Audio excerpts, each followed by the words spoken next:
local, ¿ya? Y difuso ya cuando es algo más bien más sistémico. Por ejemplo, lo que se da cuando hay un aumento generalizado de la presión venosa. Entonces vamos a ir viendo de qué manera, ¿ya? Luego vamos a ver causas y consecuencias. Y en la consecuencia, bueno, los órganos, digamos, más comprometidos generalmente en esto es pulmón, cerebro y también el tejido subcutáneo, ¿ya? Entonces ustedes ven que esto vamos a ir caminando bien. Es un momentito de apagar esto, o sea, ponerlo silenciado, ya. ¿Ya? Entonces vamos a ir avanzando. Bueno, aquí tenemos este esquema que está en el Robbins, ya para que lo vean porque es bastante ilustrativo. Entonces tenemos aquí un esquema de lo que es el lecho capilar, ya, este es el lecho capilar. Por lo tanto, si ustedes se fijan, tenemos un extremo arterial, ¿verdad? Y un extremo venoso. Y además está acá incorporado también en este esquema lo que es, digámoslo, está la vía linfática, ¿ya? Vemos acá, esto todo correspondería a, eh, digamos, a los linfáticos que están ahí locales, digamos, en el área. Entonces, ¿qué sucede normalmente en el lecho capilar? Normalmente hay un juego ahí de presiones, ¿verdad? Que tenemos la presión hidrostática, ¿verdad? Y la presión osmótica coloidal, o osmótica, a veces le dicen también por separado. Pero, ¿de qué va a depender eso? Entonces, si estas están en equilibrio, estas ambas fuerzas, vamos a mantener, digamos, una salida de líquido normal y de luego una absorción por el lado arterial, ¿cierto? Lo vamos a ver por qué, y luego queda acá en el intersticio, pero, ¿cierto? Si hay un equilibrio, va a volver a drenarse hacia el lado venoso, ¿ya? Entonces, de esa manera vamos a ir viendo qué va pasando aquí. Si tenemos, ¿cierto? Acá tenemos la presión hidrostática, ¿cierto? Esta presión hidrostática es cuando aumenta el volumen, por ejemplo, intravascular. Se produce una mayor presión, ¿verdad? Entonces, eso va a hacer que salga líquido en una mayor cantidad, si esto está aumentado, hacia el componente intersticial, ¿cierto? Bueno, va a permanecer, ¿cierto?, acá en el intersticio y luego puede ser drenado. Pero, como ha sido mucha cantidad, ¿cierto?, lo que salió, si permanece digamos, la presión osmótica, digamos, normal, no va a poder ser, ¿cierto?, drenado nuevamente en su totalidad. Entonces va a quedar un remanente acá. Entonces, ¿de qué va a depender entonces ahora la presión osmótica coloidal? Eso depende principalmente de la concentración de proteínas que hay ahí, ¿cierto?, en este sector. Y dentro de las proteínas, recuérdense que una de las más importantes, ¿cierto?, que está en el plasma es la albúmina. Entonces, es muy importante también, vamos a ver las patologías que hay asociadas a que exista, por ejemplo, una disminución de estas proteínas, porque va a incidir netamente en esto, ¿ya? Entonces, vamos viendo de qué manera, a ver, espérenme un poco. ¿Sí?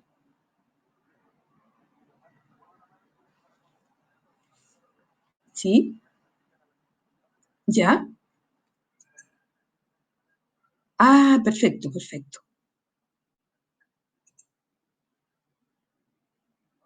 Ya, ya, ya, gracias por el dato. Ya, listo, ya, gracias. Ya, chiquillos, disculpen la interrupción, pero es que yo estaba acá con el cursor, pero no tenía la manito, ¿ya? Entonces ahora vamos a tener la manito. Listo. Entonces, como les decía, en la presión osmótica es muy, muy importante la concentración, ¿cierto? La concentración de las proteínas acá, ¿ya? Y depende en gran parte también, sobre todo, de la albúmina. Y como les decía, hay muchas patologías que implican una disminución de proteínas. ¿Y cuál es el efecto que hacen las proteínas acá? Que en el fondo como que atraen el agua. Imagínense como el equivalente a cuando tenemos una mayor reabsorción de sodio que nos va a atraer agua, ¿verdad? Aquí pasa lo mismo con las proteínas. Por lo tanto, ¿cierto? Si disminuyen las proteínas, esto también va a hacer que, aunque la presión hidrostática esté normal, ¿verdad? Que haya salido la cantidad de líquido normal, pero no va a ser capaz de recuperar, ¿cierto?, ese líquido en el extremo venoso. Entonces, de esa manera se va estableciendo esto. Entonces, lógicamente que aunque esté todo este sistema aquí en equilibrio, ¿verdad?, siempre puede quedar un remanente de líquido acá que no va a ser reabsorbido en su totalidad. Y ese líquido remanente que no fue absorbido, entonces entonces juega su papel, digamos, toda acá la vía linfática para reabsorberlo. Y recuerden que luego, ¿cierto?, se va a conectar también con la vía sanguínea, por lo tanto, esto como que en el fondo vuelve a la sangre y de esa manera se mantiene. ¿Ya? Eso es lo normal. Entonces, este extremo, ¿cierto? Y estos serían anormales cuando uno u otro está, digamos, alguna, o sea, que está con una mayor presión hidrostática o menor también, pero también puede disminuir, ¿verdad? Y también con una mayor o menor concentración proteína. Pero que vayan entendiendo, ¿ya? Bueno, entonces, pasamos a la siguiente. Este es un esquema, ¿ya? Donde se explica un poco, esto también está en el Robbins, y aquí se explica un poco todas estas vías que en el fondo van o podrían, digamos, originar un edema ahora sistémico. ¿Se fijan? Esto va a comprometer en el fondo generalmente a todo el organismo, pero igual cuando hay edema sistémico tiende como a localizarse con mayor frecuencia en ciertos sectores que vamos a ir analizando. ¿Ya? Entonces, una de las principales causas de que haya edema sistémico es justamente la insuficiencia cardíaca, ¿ya? Y vamos viendo eso por un lado. ¿Y qué va a significar esto? Que en el fondo va a aumentar, ¿cierto? Si hay una insuficiencia cardíaca, significa que el corazón no es capaz de bombear, ¿cierto?, toda la sangre que es necesaria para los tejidos periféricos, o sea, está quedando un remanente. Por lo tanto, si queda un remanente en el corazón, nos está diciendo que en el fondo si se está con sangre dentro, toda la sangre que viene por el sistema venoso no tiene cabida dentro del corazón. Entonces empieza como a acumularse hacia atrás, ¿ya?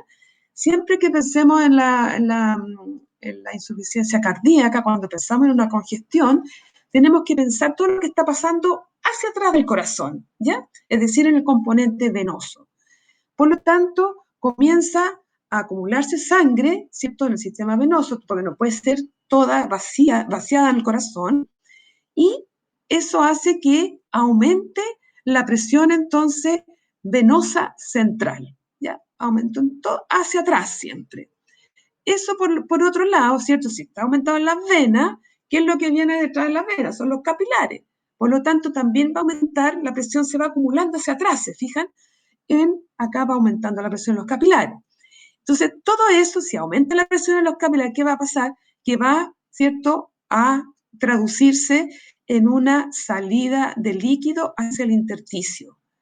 Y es solamente por cambios de presión, o sea, aquí no hay daño del endotelio, como ocurriría, por ejemplo, después vamos a ver en el edema, digamos, en el exudado inflamatorio. Entonces aquí se empieza, ¿cierto?, aumenta la salida de líquido y eso lógicamente que va a llevar a un edema en los tejidos intersticiales, y como esto partió por una congestión, o sea, perdón, una insuficiencia cardíaca, tiende a irse también por el mismo peso, por la gravedad, la sangre hacia abajo. Por lo tanto, ¿dónde se acumula más? En las piernas, en los tobillos. Entonces, ustedes han visto personas, qué sé yo, de más edad, que tienen alguna alteración, qué sé yo, cardíaca, una insuficiencia cardíaca, y generalmente tienen los tobillos inflamados, ¿cierto? Como hinchados. Esa es la razón, porque hay edema ahí, ¿ya? Entonces, esa sería, por ejemplo, una vía. Y otra vía es ¿cierto? Aquí sí estamos pensando en el lado, ustedes ven aquí también se explica bastante bien lo que yo les iba diciendo. Ante una insuficiencia cardíaca, ¿verdad? Disminuye el gasto cardíaco, o sea, la cantidad de sangre que bombea el corazón. Y eso hace que también disminuya, ¿cierto? El volumen sanguíneo, la volemia, digamos. Va a disminuir la volemia. Si disminuye la volemia, ¿verdad? Digamos, va a ser detectada en el riñón por el sistema renina-angiotensina-aldosterona. ¿Y qué significa eso? Que entonces, como ha disminuido, ¿cierto? La, acá la volemia, eso hace que se active este sistema y cómo va a tratar de que aumente, que se recupere un poco la sangre, o sea, que va por los vasos. Va a haber una mayor reabsorción del sodio. ¿Y el sodio qué hace? Atrae agua, ¿verdad? Por lo tanto, atrae, y esto aumenta la volemia. Aumenta entonces el plasma sanguíneo, pero eso nos trae también, esto cae como en un círculo vicioso, porque si aumenta el volumen, digamos, de sanguíneo que está en los vasos, ¿qué significa esto? Que en el fondo, si esta persona venía y tiene una patología de base, que es la insuficiencia cardíaca, le viene bastante mal que ahora en los vasos haya un mayor volumen sanguíneo, porque ya no es capaz ni siquiera de bombear correctamente lo que corresponde. Entonces cae en un círculo vicioso. Esto va a aumentar más todavía la presión acá y eso significa más edema. Es como un círculo vicioso totalmente. Por eso muchas veces las personas que tienen esta insuficiencia cardíaca, que tienen bastante edema, porque esto es fisiológico, o sea, en el fondo el sistema va a responder así de todas maneras. Entonces hay que ayudarse de otras cosas. ¿Y de qué se ayuda al paciente? Ingiriendo menos sal. ¿Ven? Y esa es la importancia de ingerir menos sal, porque en el fondo como que ayuda un poco a cortar este circuito. ¿Ya? Por eso es importante. Por otro lado, tenemos porque todo esto era respecto a la presión hidrostática. Pero también dijimos que también era importante, ¿cierto?, la presión osmótica, ¿ya? ¿Y en qué circunstancias puede, por ejemplo, disminuir la presión oncótica? Es cuando hay, por ejemplo, un menor nivel de proteínas. ¿Y en qué circunstancias se produce una disminución de las proteínas? En circunstancias que son como bastante lógicas. Por ejemplo, en la desnutrición, ¿verdad? Hay falta de proteínas. Por otro lado, también cuando hay disminución de la síntesis hepática de proteínas. Recuerden que una de las funciones importantes del hígado es la síntesis proteica, y entre ellas justamente la albúmina, ¿ya? Entonces aquí mayor peso tiene aún. Y por otro lado, también importa acá como razones de disminución de proteínas, ¿cierto?, en el plasma, es el síndrome nefrótico. ¿Y por qué? Se recordarán, yo creo que también esto ya lo vieron en Fisiopato. ¿Por qué? Porque en el síndrome nefrótico lo que se produce es pérdida de proteínas, ¿verdad? Se produce lo que se llama una proteinuria, pérdida de proteínas por la orina. Entonces, de esa manera, todo eso va a influir en que disminuya entonces la presión oncótica, y eso, por lo tanto, como yo les decía, las proteínas atraen agua, si hay menos, va a atraer menos, y por lo tanto baja también el volumen sanguíneo. ¿Ya? Y así, entonces, de esa manera, esto ojalá denle después otra mirada, piénsenlo bien, si tienen dudas igual, escríbanme, chiquillos, pero es más o menos esta la idea, y está bastante claro este esquema, por eso me gusta. ¿Ya? Ahora, entonces, aquí vamos a ir con algunos ejemplos ya más concretos de edema. Entonces, aquí está separado esto por edema, digamos, no inflamatorio y edema inflamatorio. El edema, dentro de los edemas no inflamatorios, que sería justamente el transudado, lo que vamos a ver con mayor fuerza en esta clase, un ejemplo muy importante es el edema pulmonar, justamente por cuando hay una falla cardíaca, ¿ya? Una insuficiencia cardíaca. Vamos a ver también que cuando hay insuficiencia cardíaca, generalmente, digamos, comienza siendo una insuficiencia cardíaca, por ejemplo, izquierda, ya del lado izquierdo, que va a comprometer siempre como órgano más comprometido ahí es el pulmón. Y cuando hay insuficiencia que compromete más, cardíaca, digamos, que compromete más al lado derecho del corazón, eso implica, ¿cierto?, que se va a producir una congestión, pero hacia atrás, como les decía yo, tiende a ser más sistémico esto, pero el órgano, digamos, que podríamos decir que está un poco más, donde se hace más evidente este edema, lo vamos a ver, todos los problemas, digamos, de este edema, vamos a ver que es en el hígado, ¿ya? Así que ahí vamos a ir viendo todo esto, cómo se va dando. Y siempre la patogenia, generalmente el aumento de presión hidrostática, ¿cierto? En este caso, y que eso está en el pulmón, digamos, ¿ya? Y el aumento de la hormona antidiurética. Y por otro lado, el síndrome nefrótico, ¿cierto? Que vemos que, a ver, esto yo no sé si me va a resultar, ¿eh? Espero, chiquillo. ¿Ya?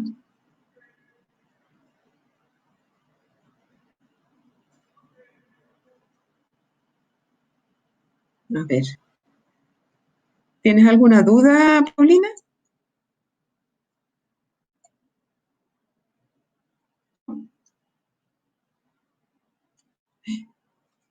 Me perdí, pues chiquillo, ahora ¿cómo vuelvo para atrás?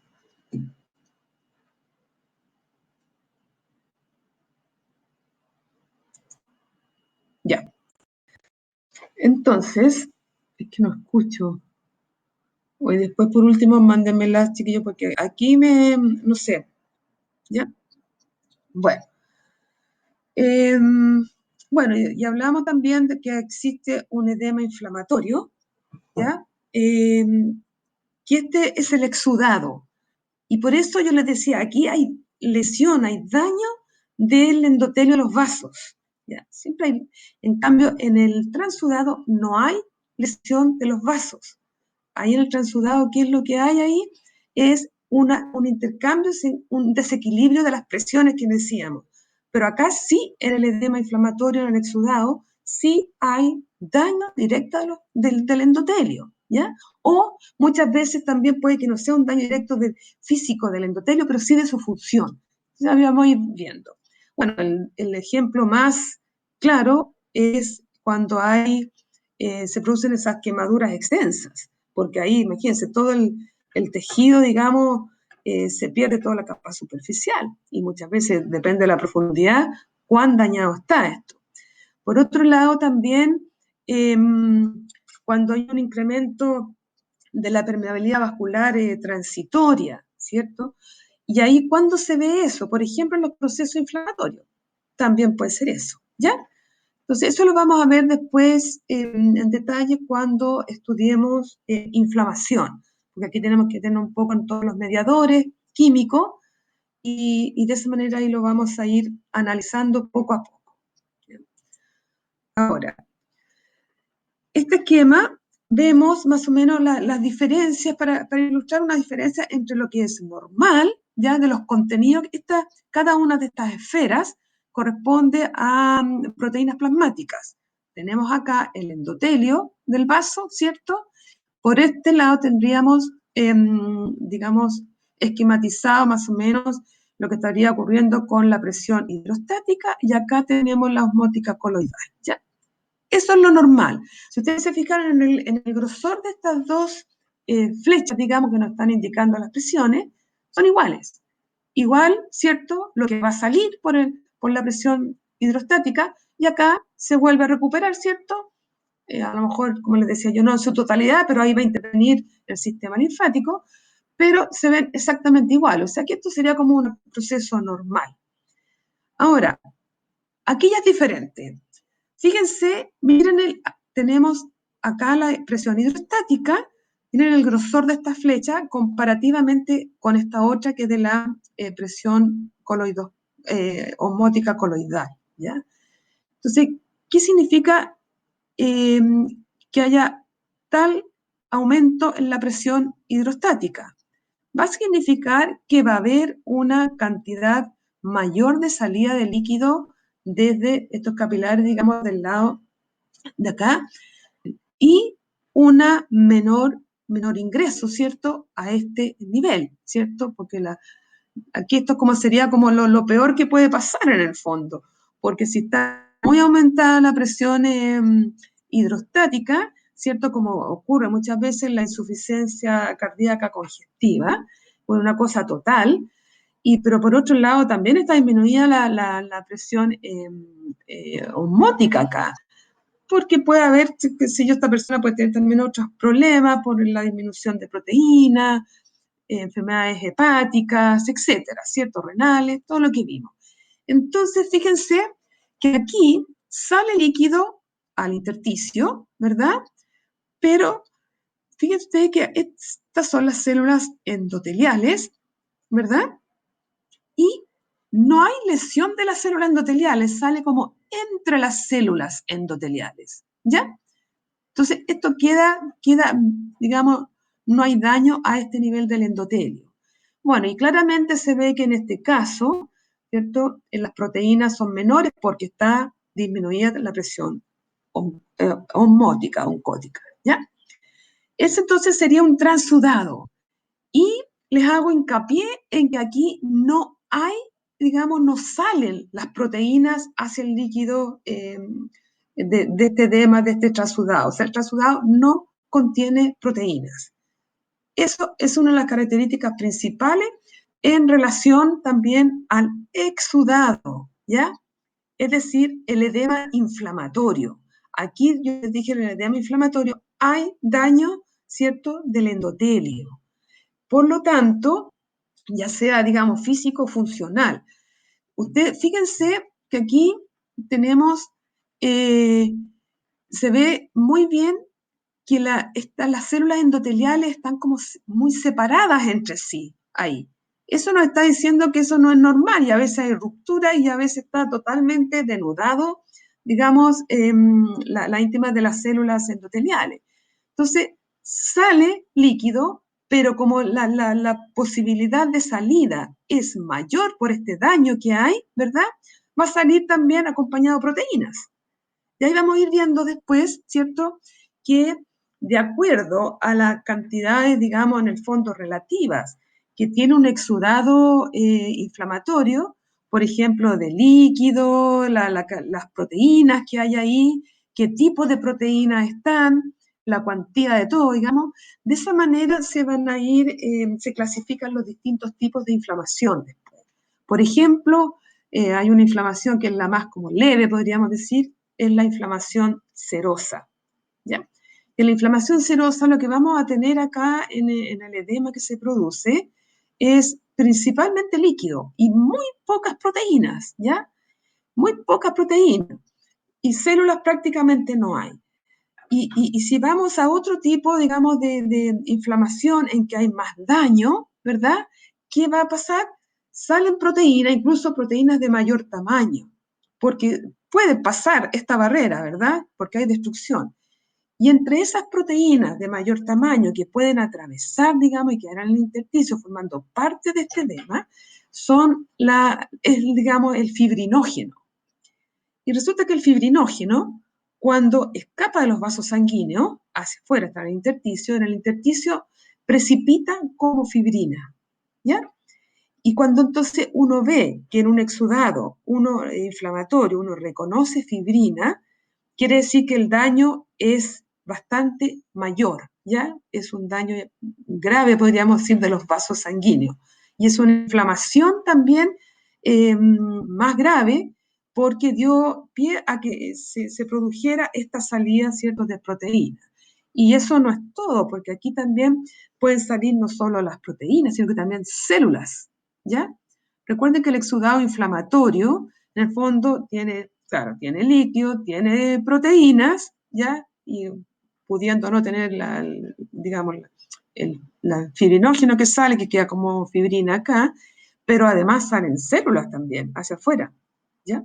Así que, de esta manera, resumiendo, podemos ver una notoria diferencia entre el transudado, digamos, el edema no inflamatorio, que tiene prácticamente líquido y muy pocas proteínas pudiera tener. Aquí no sale ninguna, pero puede tener pocas, muy pocas. Y el exudado generalmente va a tener líquido, va a tener proteína y va a tener células, ¿ya? Entonces, eso es lo que arma más la diferencia aquí. ¿Estamos? Ya. Entonces, seguimos. Yo creo que aquí me va a faltar un poco, chiquillo, o sea, hacerlo como más interactivo, pero bueno, les prometo que la próxima vez va a mejorar, ¿ya? Les pido paciencia. Bueno, aquí vemos ahora unas imágenes microscópicas que nos evidencian la morfología del edema, cómo se ve el edema, ¿ya? Histológicamente. Esto está teñido todo con hematoxilina eosina. Si ustedes se fijan, esto reconocerán tejido, ¿ya? Espero. Esto correspondería, que es lo mismo que acá, ¿verdad? Esto corresponde a tejido pulmonar, ¿ya? Esto es pulmón, lo mismo que acá. Si ustedes miran primero esta imagen, vean que se ven en algunas zonas, ¿cierto? Estos son los espacios alveolares. Aquí se ven, digamos, sin contenido, están vacíos. Que esto realmente es lo normal, ¿verdad? Recuerden que ahí se tiene que llevar el intercambio gaseoso en el proceso de la ventilación, por lo tanto, tiene que estar vacío. Y sin embargo, ustedes ven toda esta otra zona, que aquí se ve muy bien la diferencia, se ve que estos espacios alveolares están ocupados, tienen un contenido, que acá se ve con un mayor aumento, ¿se fijan? En esta otra imagen. Y, hoy se me quedó pegar la manito. Manito. Ups, me quedó pegada.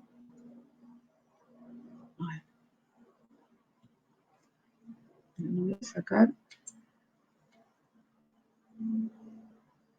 No, se me quedó pegada.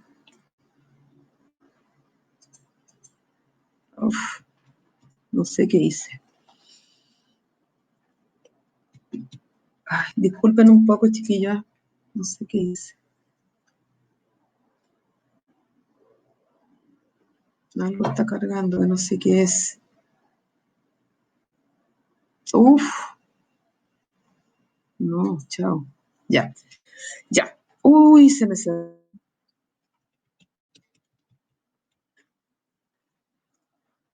Compartir archivos. Vamos ahí. Ahí salió, ya. No sé qué cosa estoy haciendo. Por favor, disculpen. Ya, sigamos. Y se me perdió la manito. Oh, qué malo. Que ahí hay algo que va a salir ahora, parece. Bueno, veamos hasta donde podamos, chiquillos. Bueno, en esta imagen, entonces, lo que yo les decía, miren la imagen acá, la que está a la izquierda arriba.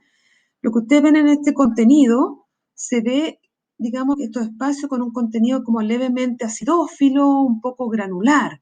Ustedes ven que aquí no hay células, prácticamente. Y si hay alguna, podrían corresponder más bien a macrófagos alveolares, que están ahí, que comúnmente están, ¿verdad?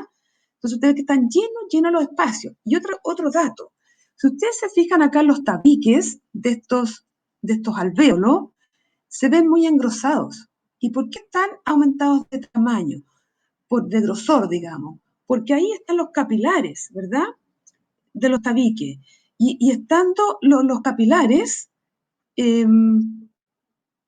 estando los capilares acá llenos de sangre, eso va a implicar aumento de la presión hidrostática y salida de líquido primero hacia el intersticio y luego hacia el espacio alveolar. ¿Ya? Súper. Pero bueno, eso es en pulmón y lógicamente que esto va a acarrear un problema grande en lo que es el intercambio gaseoso. Incluso esto podría ocasionalmente de repente causar la muerte también, ¿ya? El edema pulmonar.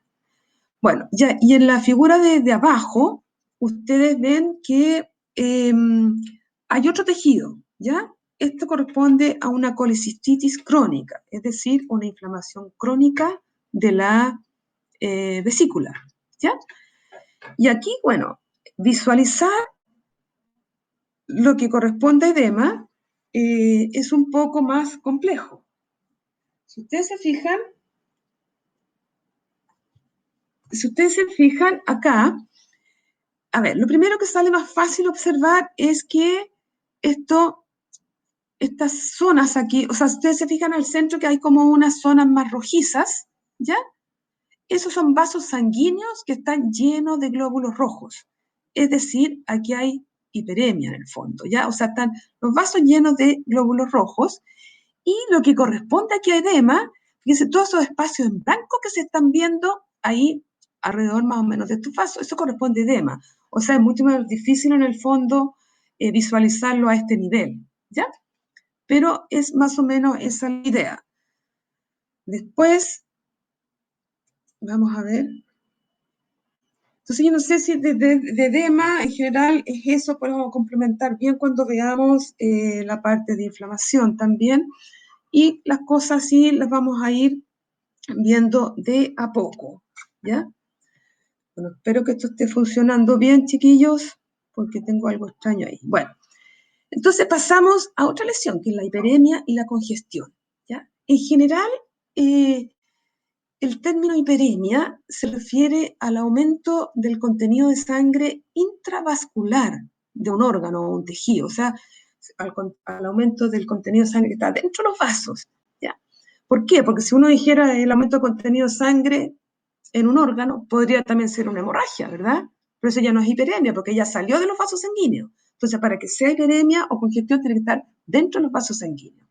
Entonces, esta hiperemia puede ser hiperemia activa o arterial, ¿ya? Y, por otro lado, hiperemia pasiva o venosa. Generalmente se habla de hiperemia, cuando uno se refiere, digamos, a hiperemia pasiva, realmente se habla de congestión, ¿ya? O sea, cuando uno, en el fondo, congestión es más bien como una hiperemia pasiva, que es venosa. La activa es la arterial, ¿ya? Entonces, ¿cuándo se produce este aumento del contenido de sangre en un vaso sanguíneo? Es cuando hay, por ejemplo, en el caso de la congestión, ¿verdad? Es cuando hay un drenaje insuficiente de sangre venosa. ¿Cuándo ocurre esto? O sea, siempre tenemos que estar pensando en la sangre venosa, su ruta natural es, ¿cierto?, ir hacia el corazón, ¿verdad? Entonces, ¿qué pasa cuando por el camino hay una obstrucción? No va a poder llegar toda esta sangre, ¿cierto?, al corazón, por ejemplo. O bien esto puede ser también en un órgano, puede ser también algo local también, ¿cierto? Entonces, ¿qué va a significar? Es lo mismo que hablábamos. Existiendo congestión, ¿verdad? Va a haber también, como se está acumulando la sangre aquí en el componente venoso, va a aumentar la presión hidrostática. Y si aumenta la presión hidrostática, no vamos a tener entonces formación de edema, nuevamente. Entonces, siempre que uno habla de congestión, tiene que estar pensando en la formación de edema. O sea, es como que siempre van de la mano ellos dos. ¿Ya? Perfecto. Ahora, la, la congestión, como yo les decía, puede ser localizada o generalizada. Localizada cuando una obstrucción, que sea en una vena cualquiera, que sea de un órgano nomás, por ejemplo. O generalizado en una insuficiencia cardíaca, por ejemplo, derecha, ¿ya? Porque esta pasa a ser sistémica. ¿Estamos? Bueno, y aquí un poco vemos la diferencia entre lo que es la hiperemia activa arterial y la pasiva, que es la congestión. Fíjense este esquema, vemos acá también un lecho capilar con el extremo arteriolar y venular al otro extremo, ¿cierto? Lo rojo arteriolar, venular. Y fíjense que esto es lo normal. Si ustedes se fijan en el diámetro acá de lo que corresponde a la arteriola, es muy similar, ¿cierto?, a este diámetro de la vénula. Eso nos está diciendo que se equipara en el fondo entre lo que sale de este lecho, ¿ya? Bueno, y la hiperemia, en el fondo, ¿qué pasa? Es la hiperemia de cuerda inactiva, es la hiperemia que compromete a los vasos arteriales. Entonces, si ustedes se fijan acá, el diámetro de esta arteriola está aumentado respecto a lo normal, ¿cierto? A la de arriba. Y si se fijan en el diámetro acá de la vénula, es igual a lo normal. Por lo tanto, el problema está acá. Hay una mayor llegada de sangre, ¿ya?, hacia el lecho capilar. ¿Cuándo se produce una mayor llegada de sangre, digamos, arterial? Es cuando se requiere más energía, por ejemplo, más nutrientes, que llegue en un hecho puntual. Por ejemplo, una persona que hace ejercicio, ustedes se fijan que cuando las personas cuando hacen ejercicio se ponen coloraditas. Y eso es porque llega mayor cantidad de sangre, ¿ya? Esa entonces es un caso, digamos, un ejemplo, una hiperemia activa local, arterial, ¿ya? También esto a veces pasa en otras ocasiones, por ejemplo, cuando una persona tiene temperatura, fiebre, digamos, también, se fijan, siempre está como coloradito, y eso es porque tiene también, digamos, los vasos tan hiperémicos, arteriales, porque se ve la cara colorada, y es porque en el fondo eso también ayuda a disipar un poco la temperatura, o sea, esto en el fondo estaría ayudando, ¿ya? Bueno, y por otro lado tenemos acá el caso de la congestión. Aquí donde está el problema, fíjense el extremo acá arterial de este lecho y el extremo de la arteriola normal están como igual, ¿cierto? El diámetro. El problema lo tenemos acá, en la salida del lecho vascular, porque acá está disminuido. Se fijan ustedes, la vénula está disminuida, su diámetro está disminuido. ¿Qué va a significar esto? Que aquí se está acumulando sangre venosa, porque hay una obstrucción a este nivel. Entonces no todo va a poder salir, todo lo que está entrando no sale. Y fíjense ustedes, comparen los colores al medio, que se ve que la gran mayoría está en rojo, ya porque hay mayor cantidad de sangre oxigenada.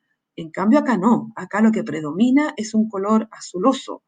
Por lo tanto, aquí hay más cantidad de sangre, digamos, con carencia de oxígeno. ¿Ya? Entonces, eso hace, por eso a veces uno ve, por ejemplo, una persona que está cianótica, se llama, que está como ese color como azuloso. Es porque tiene un problema, por ejemplo, de falta de oxigenación. ¿Ya? Podría ser algo así.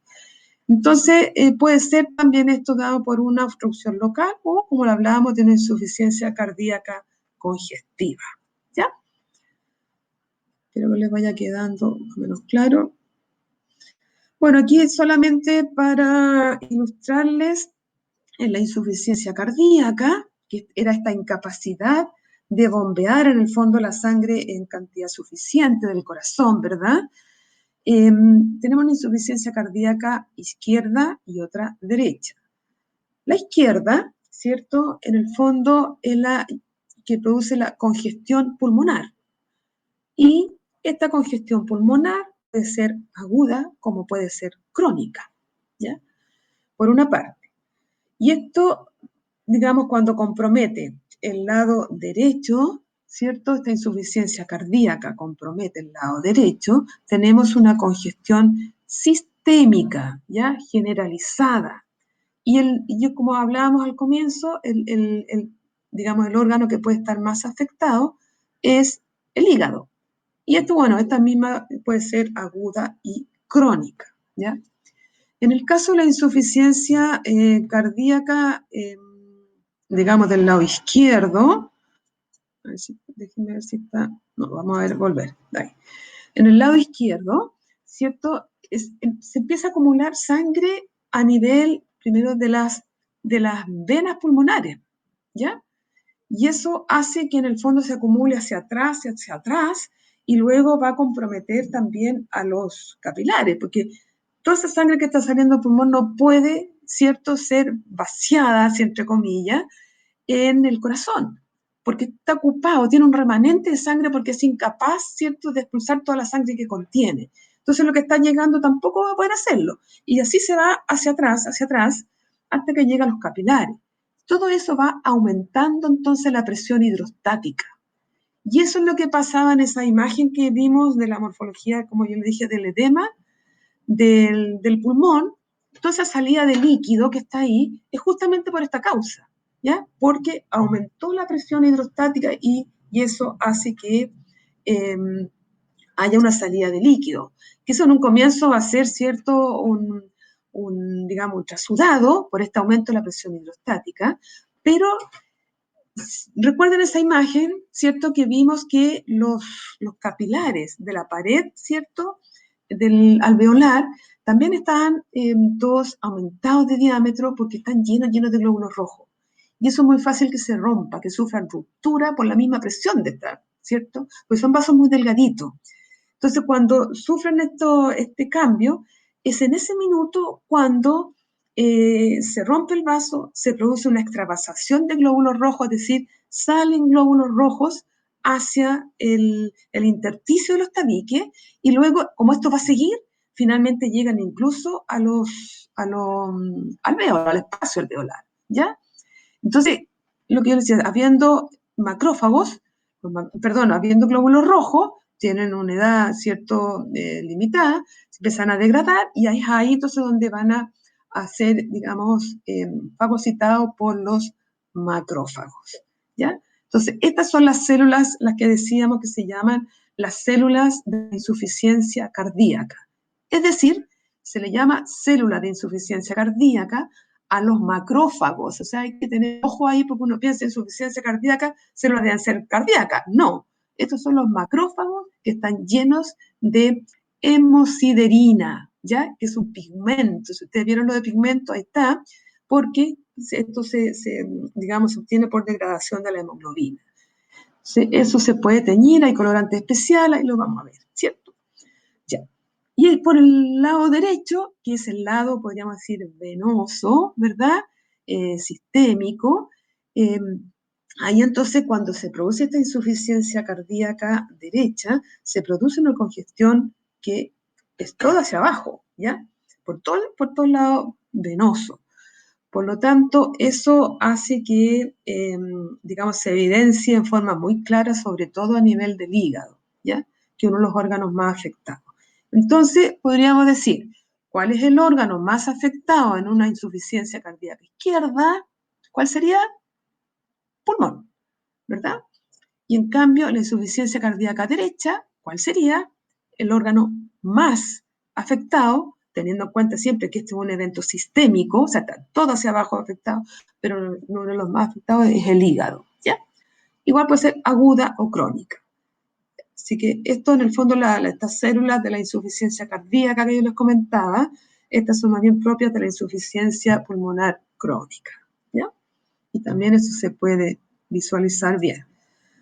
Ahora, si ustedes se fijan, acá tenemos otras imágenes que ilustran entonces, en este caso, a la hiperemia activa, o sea, la acumulación de sangre en las arterias y capilares, ¿ya?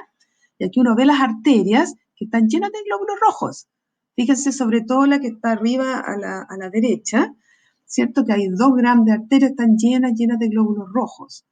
Estamos en hígado, esto es de pulmón, estoy mal yo, ¿ah? Entonces acá están muy dilatados. Y por otro lado, si ustedes se fijan, están todos los capilares, acá está todo lleno de sangre, ¿ya? Esto puede ser agudo, esto es arterial, ¿eh? No es venoso en este caso, esta es activa.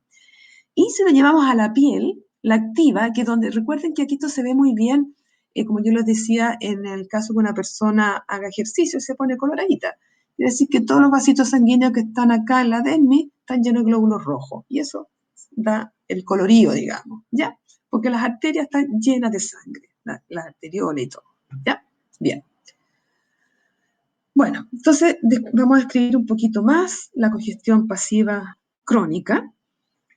Y vamos a decir, bueno, primero que nada, esto va a implicar, ¿cierto? Cuando hay una congestión pasiva crónica, es decir, que estos vasos venosos están llenos de sangre, va a implicar que a su vez la sangre arterial también va a empezar, ¿cierto? En el fondo a mostrar una falta de oxígeno porque nos está produciendo este recambio, ¿verdad? Y eso va a implicar entonces que habiendo una congestión pasiva crónica, si ustedes recuerdan el colorido de esos lechos que era mucho más azuloso ¿verdad? Se provoca una hipoxia crónica, ¿ya? Y esta hipoxia crónica, que significa, lo que está cierto, una disminución en el oxígeno sanguíneo, ¿verdad? quiere decir en el fondo que se produce ahí de las células a las cuales, digamos, que están ahí localizadas en el contorno, que se puede llegar a producir una degeneración o muerte celular, porque no están recibiendo ni los nutrientes adecuados, ¿cierto? Ni tampoco el oxígeno adecuado. Entonces eso en el tiempo puede llevar a muerte celular, ¿ya? Y también en esta congestión pasiva crónica, como yo les decía, lo que veíamos en el pulmón, ¿verdad? Que se ven focos hemorrágicos porque se van rompiendo, ¿cierto? Produciendo rupturas en los capilares por esta gran cantidad de sangre y, como les comentaba, siendo de pared tan delgada, no son capaces de resistir estos capilares y sufren ruptura su pared. Y de esa manera se produce esta salida, este escape de glóbulos rojos hacia el intersticio y posteriormente, ¿cierto? En este caso, hacia el espacio alveolar, ¿ya? Y esos son entonces los eritrocitos que comienzan a degradarse y son fagocitados por los macrófagos alveolares, que normalmente están en los espacios, y eso entonces en el fondo va a dar pie a que se siga degradando la hemoglobina dentro del macrófago, digamos, y vamos a tener ahí entonces este pigmento que es la hemosiderina. ¿Ya? Por eso de aquí viene el nombre de la célula de la insuficiencia cardíaca. Es decir, esto entonces son los macrófagos. ¿Ya? Les vuelvo a insistir en eso. Entonces aquí es lo que vamos a ver entonces en el pulmón, vamos a reconocer que en los espacios alveolares hay, se presenta, ¿cierto? Células de la insuficiencia cardíaca, vamos a tener ahí también un edema con glóbulos rojos, etcétera. Edema pulmonar, ¿cierto? Líquido pulmonar, ahí están llenos los espacios y cuando hay edema en los alvéolos, esto en el fondo se traduce o más bien se complica porque induce fibrosis de los tabiques. Entonces imagínense este paciente cómo podrá estar. O sea, si ya tiene los alvéolos, los espacios alveolares llenos de un contenido líquido, ya está alterando, ¿cierto?, la función ventilatoria para el intercambio de gases. Y más encima, si hay fibrosis de estos mismos tabiques que están siendo engrosados, ¿cierto?, por la fibrosis, aquí la verdad puede haber de todas maneras una alteración seria de la función pulmonar. Por eso esto es bastante complicado, ¿ya? Bien. Ahora, si vemos una imagen acá al microscopio, vamos a notar que esto es lo que se vería. Imagínense, aquí lo que están viendo en la primera a la izquierda, ¿ya? La más grande. Ustedes ven que aquí, imagínense que esto ni se reconoce acá que es pulmón esto.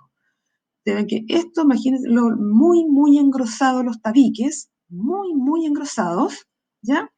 Y si ustedes se fijan, esto, lo que está en donde está esa zona con esa, digamos, más café, eso corresponde al espacio alveolar.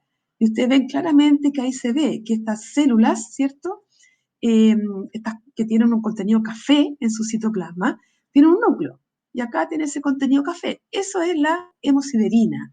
Y estas células serían macrófagos, ¿ya? Alveolar. Y por lo tanto, estas son las células de la insuficiencia cardíaca. Estos macrófagos están llenos de hemosiderina por una insuficiencia, digamos, cardíaca. Y acá entonces, que lleva una congestión pulmonar. Si ustedes ven el lado derecho, hay dos imágenes. La figura de arriba, si ustedes ven, sería como lo mismo de esta figura anterior con HE, pero ustedes ven ahora de color azul, ¿ya? Todo lo que ustedes ven ahí de color azul corresponde a este pigmento de hemosiderina, ¿ya? Entonces, de esa manera, uno ya con esto ya puede decir, sí, esto en realidad, ese contenido que se ve en los macrófagos corresponde a hemosiderina, ¿ya? Es importante, por ejemplo, si de repente en una muestra histológica, qué sé yo, de un paciente, generalmente, si se llega a observar esto, uno ya al tiro piensa aquí esto tiene de todas maneras confirma la congestión pulmonar, ¿ya? Y aquí, bueno, a mayor aumento, la que está abajo a la derecha, se ve claramente, se fijan esto en un frótisis la de abajo, que ustedes ven que acá tiene un macrófago, ¿ya? las células, cada una de estas células son todas macrófagos, incluso fíjense ustedes, este macrófago que está ahí arriba, en la esquina, ahí a la derecha, se ve incluso que tiene como un material ahí fagocitado, además del núcleo. Entonces, todos estos son macrófagos que acá este color cafezoso correspondería a hemosiderina. ¿Ya? Bien. Vamos. El caso del hígado, fíjense que el hígado en una congestión pasiva crónica, recuerden que este es el órgano que se ve más afectado cuando hay una insuficiencia cardíaca del lado derecho. Lo que se ve hay unos vasos ahí que están, se ve uno como abajo, ¿cierto? Como bien abajo, al centro pero abajo, están llenos de glóbulos rojos, llenos, llenos, llenos. Acá arriba hay otro más chiquitito, un poquito más hacia el lado, digamos, derecho, arriba, están llenos de glóbulos rojos. Entonces, eso hace que también estas células que están en la periferia, ¿cierto? En el caso del hígado, están sufriendo también, piensa usted que aquí lo que hay es sangre, en realidad es venosa la que está acumulándose aquí. Por lo tanto, puede sufrir hipoxia y eso se va mostrando que las células que están rodeando, esta sería digamos, la vena centrolobulillar. Entonces, estas células que están ahí, en el fondo, estarían siendo dañadas por esta falta de oxígeno, pueden estar en un proceso degenerativo, incluso puede haber muerte celular acá. ¿Ya? Bien. Entonces ustedes se fijan que hay zonas claras, zonas oscuras también, pero sobre todo llama la atención esa gran cantidad de contenido de glóbulos rojos dentro de los, digamos, tanto de las venas centrolobulillas, como también si ustedes se fijan los sinusoides, también se ven acá con glóbulos rojos. Porque claro, están ahí y todo se va para atrás de nuevo, todo es así. Ya, entonces si lo vemos esto ahora macroscópicamente, vemos la imagen de arriba a la izquierda, vemos que esto es tejido hepático, pero muy poco reconocible, ¿ya? A lo mejor hubiera sido bueno, pero ustedes más o menos reconocen, ¿cierto?, la morfología de macroscópica de hígado, ¿verdad? Es como muy lisa, un color así como café rojizo, pero todo liso, ¿ya? Esto no se ve. Acá ustedes ven que hay como unas zonas, ¿cierto? Un sinnúmero de zonas que están como más rojizas, otras más claras, etcétera. Y por ese aspecto que tiene, que en el fondo esas más rojizas son las venas centrolobulillares que están llenas de glóbulos rojos, ¿ya? Entonces, eso, yo no sé si alguno conoce esto es la nuez moscada, ¿ya? Es la típica nuez moscada que se usa, qué sé yo, en la cocina, digamos, ¿ya? Y si ustedes parten una nuez moscada, tiene este aspecto que ustedes ven, que es como moteado. Y por lo tanto, cuando un hígado está congestivo y tiene este aspecto, se le llama hígado en nuez moscada. ¿Ya? Pues, si usted compara con esta figura aquí de abajo, es muy parecido, muy semejante el aspecto. ¿Ya? Entonces, eso es el típico aspecto de esto. Si ustedes lo ven acá, también la imagen histológica, ¿sí? Miren aquí se ven muy bien los sinusoides, llenos, llenos de glóbulos rojos. ¿Ya? Y ya se ve que las células están bastante más alteradas. ¿Bien? A ver. Bueno, y pasamos ahora a la hemorragia. ¿Ya? La hemorragia, bueno, ya es más conocida, ¿cierto? En el fondo, aquí ya tenemos una salida de sangre del espacio vascular al exterior, que puede ser, o a espacios también no vasculares, ¿cierto? Pero de salida de sangre desde el vaso sanguíneo hacia el exterior. ¿Y cuáles son causas de generalmente, de esta hemorragia? Bueno, lógicamente, trauma, ¿verdad? Un accidente, esa hemorragia que hay es por esto. Ruptura de vaso que lleva a la extravasación de glóbulos rojos. También puede pasar en una cirugía, ¿verdad? Bueno, por defectos congénitos, varios, pero vamos a ver cuando veamos patología vascular, lo que son los aneurismas, que no es más otra cosa que un adelgazamiento de la pared vascular, que a veces se va adelgazando, adelgazando, imagínense un globo, ya hasta que el globo revienta. Y ahí, por supuesto, que hay hemorragia. Esto es bien penoso porque siendo congénitos, a veces, digamos, las personas nunca se habían enterado que tenían esto, hasta que tuvieron esto que generalmente, o sea, es muy peligroso, puede ser una importante causa de muerte en estos pacientes, ¿ya? También cuando hay defectos de la pared vascular, ¿ya? Los vamos a ver patología vascular. Por otro lado, en fenómenos de hipertensión, porque se produce a veces ruptura de vasos, ¿verdad? Y alteraciones de la coagulación. Son cosas, ¿cierto?, como bien lógicas por lo demás. Entonces, ¿cómo se clasifican? Por ejemplo, ustedes van a escuchar una serie de nombres, pero bueno, ya conocemos el hematoma, ¿verdad? Que en el fondo es como la acumulación de sangre, sobre todo los tejidos blandos. Es lo que uno ve cuando uno se hace una herida. Puede también a veces haber digamos, una extravasación de sangre en algunas cavidades, por ejemplo, el pericardio. Por eso se llama hemopericardio. Acá, hemotórax, se fija en el tórax. Hemartrosis, artrosis, esto viene de articulación, en la cavidad articular. Puede haber también una hemorragia. El hemoperitoneo, también, ¿cierto?, en el peritoneo. Entonces, depende de dónde esté localizada y cómo está localizada el nombre que va a recibir, ¿ya? Luego tenemos esta imagen, solo para que ustedes vean que en realidad aquí esto es pulmón, que ya no se reconoce casi, ¿cierto? Pulmón, una gran extravasación de sangre. O sea, esta es una hemorragia pulmonar, ¿ya? Imagínense acá, esto es gravísimo. Pero ahí está, acá. Y de eso vamos a ver solamente, hay otros términos que después los podemos ver, sé lo que es una petequia, depende del tamaño, ¿cierto?, del hematoma, podríamos decir, tiene distintos nombres, cuando es muy chica, cuando es más grande, pero eso lo podemos discutir, que son solamente nomenclatura. Bueno, y llegamos a la trombosis, ¿ya? ¿Qué vamos a ver acá en la trombosis? Primero que nada, ya todos habremos escuchado, ¿cierto?, lo que es un trombo. O sea, aquí en el fondo la trombosis implica la formación de trombos. ¿Y cómo lo podríamos definir? O sea, es un coágulo intravascular, ¿ya? Normalmente no se coagula la sangre, ¿cierto? No es lo esperable dentro de los vasos sanguíneos. Entonces, esto corresponde a alguna anomalía previa.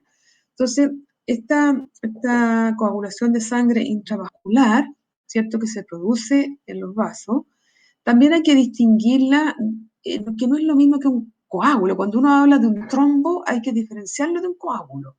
Un trombo es mucho más estructurado, ¿ya? Lo vamos a ver. Y es una masa, como una masa digamos, una masa, no es como gelatinoso, como es el caso de los coágulos, que todos hemos visto coágulos. Entonces, esto es una masa, ¿verdad? Y, por otro lado, siempre está unido en algún punto a la pared vascular, ¿ya? El trombo. En cambio, el coágulo no está unido, ¿ya? No está unido a la pared. Entonces, muchas veces esto es importante porque en las autopsias es importante diferenciar a veces cuando había un trombo o fue un coágulo post-mortem, ¿ya? Que se forman normalmente. Y eso varía porque los trombos van a ser como una masa de células, de todo, de colocan entre plaquetas, glóbulos rojos, etcétera, digamos, ¿cierto? También algunas células que quedaron atrapadas ahí, pero es una masa. En cambio, el coágulo, ¿qué va a pasar? Se ve de este aspecto así como gelatinoso y tiende como a separarse en dos fases, ¿ya? Una que va a ser roja, pura sangre, y abajo es plasma. Entonces uno ve como esto que es diferente en los vasos y ahí uno puede definir, por ejemplo, esto era un trombo que se formó, pues entonces hay que estudiar cuál fue la causa de ese trombo y no fue un coágulo, ¿ya? Bueno, y dentro de la patogenia de la trombosis, vamos a meternos después en lo que es la tríada de Virchow, ¿ya? Que en el fondo son tres factores que inciden en la formación de los trombos, ¿ya? Vamos a ver después cuáles son. Vamos a ver también que hay trombos en arterias, en venas, ¿ya? En las venas sobre todo hay que diferenciar muy bien si un trombo está en una vena superficial, por ejemplo en las piernas, que en una vena profunda. El pronóstico de ambas trombosis es totalmente distinto. Cuando hay una trombosis en las venas profundas, son trombos muy lábiles, se rompen fácilmente, y eso es lo que decíamos anteriormente, que pueden se pueden romper y esos fragmentos que se van a eliminar, esos son los que pueden llegar, ¿cierto?, después al pulmón y pueden eso provocar, ¿cierto?, una tromboembolia pulmonar con el consiguiente también edema. Muchas veces causa muerte, ¿ya? Bueno, vamos a ver la morfología, que algo hemos dicho, y vamos a ver también cómo puede evolucionar, o sea, una vez que se forma un trombo, cuáles son las rutas que puede seguir por el camino. Porque la verdad es que puede igual, digamos, disolverse por todos los procesos fibrinolíticos normales, que eso sería lo mejor que podría pasar, ¿verdad? Pero por el otro extremo tenemos que también se puede propagar, o sea, seguir aumentando de tamaño. Y otra cosa catastrófica, lo que también decíamos recientemente, que eso que se fragmente y emita émbolos, ¿ya? Eso significa que esos émbolos van a circular por el torrente circulatorio, que son los fragmentos de este trombo, que donde ya no puedan pasar por el diámetro, digamos, del calibre de un vaso, van a quedar impactados y van a obstruir. Y estos son justamente a donde van, generalmente es, si vienen de las venas, ¿verdad? Pasan por el corazón, todo, y quedan impactados en el pulmón y provocan todo lo que ya hemos dicho, ¿ya? Muchas veces también causa de muerte. Vamos a ver, y vamos a ir viendo todas las consecuencias, ¿ya? Entonces, esta es la famosa, digamos, tríada de Virchow. Ustedes se fijan que aquí hay un esquema donde se ve arriba en ese esquema, digamos, donde hay como una esfera, se ve un daño endotelial, lesión endotelial. Luego, a la izquierda de esa figura, tenemos la alteración del flujo sanguíneo, ¿ya? Y al otro lado, digamos, al lado derecho, hipercoagulabilidad. ¿Qué significa esto? Es decir, estos serían los tres factores que inciden directamente en la formación de los trombos. Es decir, estos serían factores etiológicos. Entonces vamos a ver ahora cómo es la patogenia, o sea, cómo estos factores pueden llevar a la formación de un trombo, ¿ya? Que sería la patogenia, todos los mecanismos, cómo se va formando, desde que se lesionó el endotelio hasta que se forma un trombo. Entonces, aquí un poco vemos a la izquierda de esta figura, ¿verdad? Donde ahí también lo describe un poco, o sea, el endotelio, lo primero, ¿cierto? Los factores primarios. Recuerden también que el endotelio es tan importante porque el endotelio por sí mismo tiene tanto, digamos, propiedades trombóticas como antitrombóticas, ¿ya? Entonces, al haber, digamos, un daño del endotelio, se nos fueron las antitrombóticas también, porque existiendo contacto entre sangre, ¿ya? La sangre circulante y, por ejemplo, la membrana basal, el colágeno 4, cuando hay lesión del endotelio, digamos, o sea, todos los tejidos subendoteliales, ahí se produce la cascada de plaquetas y ya comenzamos con el fenómeno de la coagulación y se forma el trombo, ¿ya? Y por otro lado, las alteraciones del flujo sanguíneo. Ustedes saben que el flujo sanguíneo tiene como normalmente digamos, corre en forma muy ordenada, ¿ya? Y cuando hay, por ejemplo, imagínense ustedes un vaso sanguíneo que presenta una placa de ateroma, ¿ya? Que está en un solo lado del focal, digamos, o sea, está en un lado nomás de ese vaso sanguíneo. Cuando viene el flujo arterial, ¿cierto? Va a ver que no puede seguir derecho como venía. Hay algo que se le puso como algo que lo va a alterar, ¿verdad? Entonces, ¿qué va a hacer? Que se forma como una especie de remolino. Y al formarse esa especie de remolino, ya que dice que puede venir con sangre arterial, entonces viene con un flujo más o menos fuerte. Y eso entonces puede lesionar, en este caso, el endotelio. Y de esa manera puede dar pie a la formación de un trombo, ¿ya? Entonces, por eso es importante. Y por otro lado, no solamente en la alteración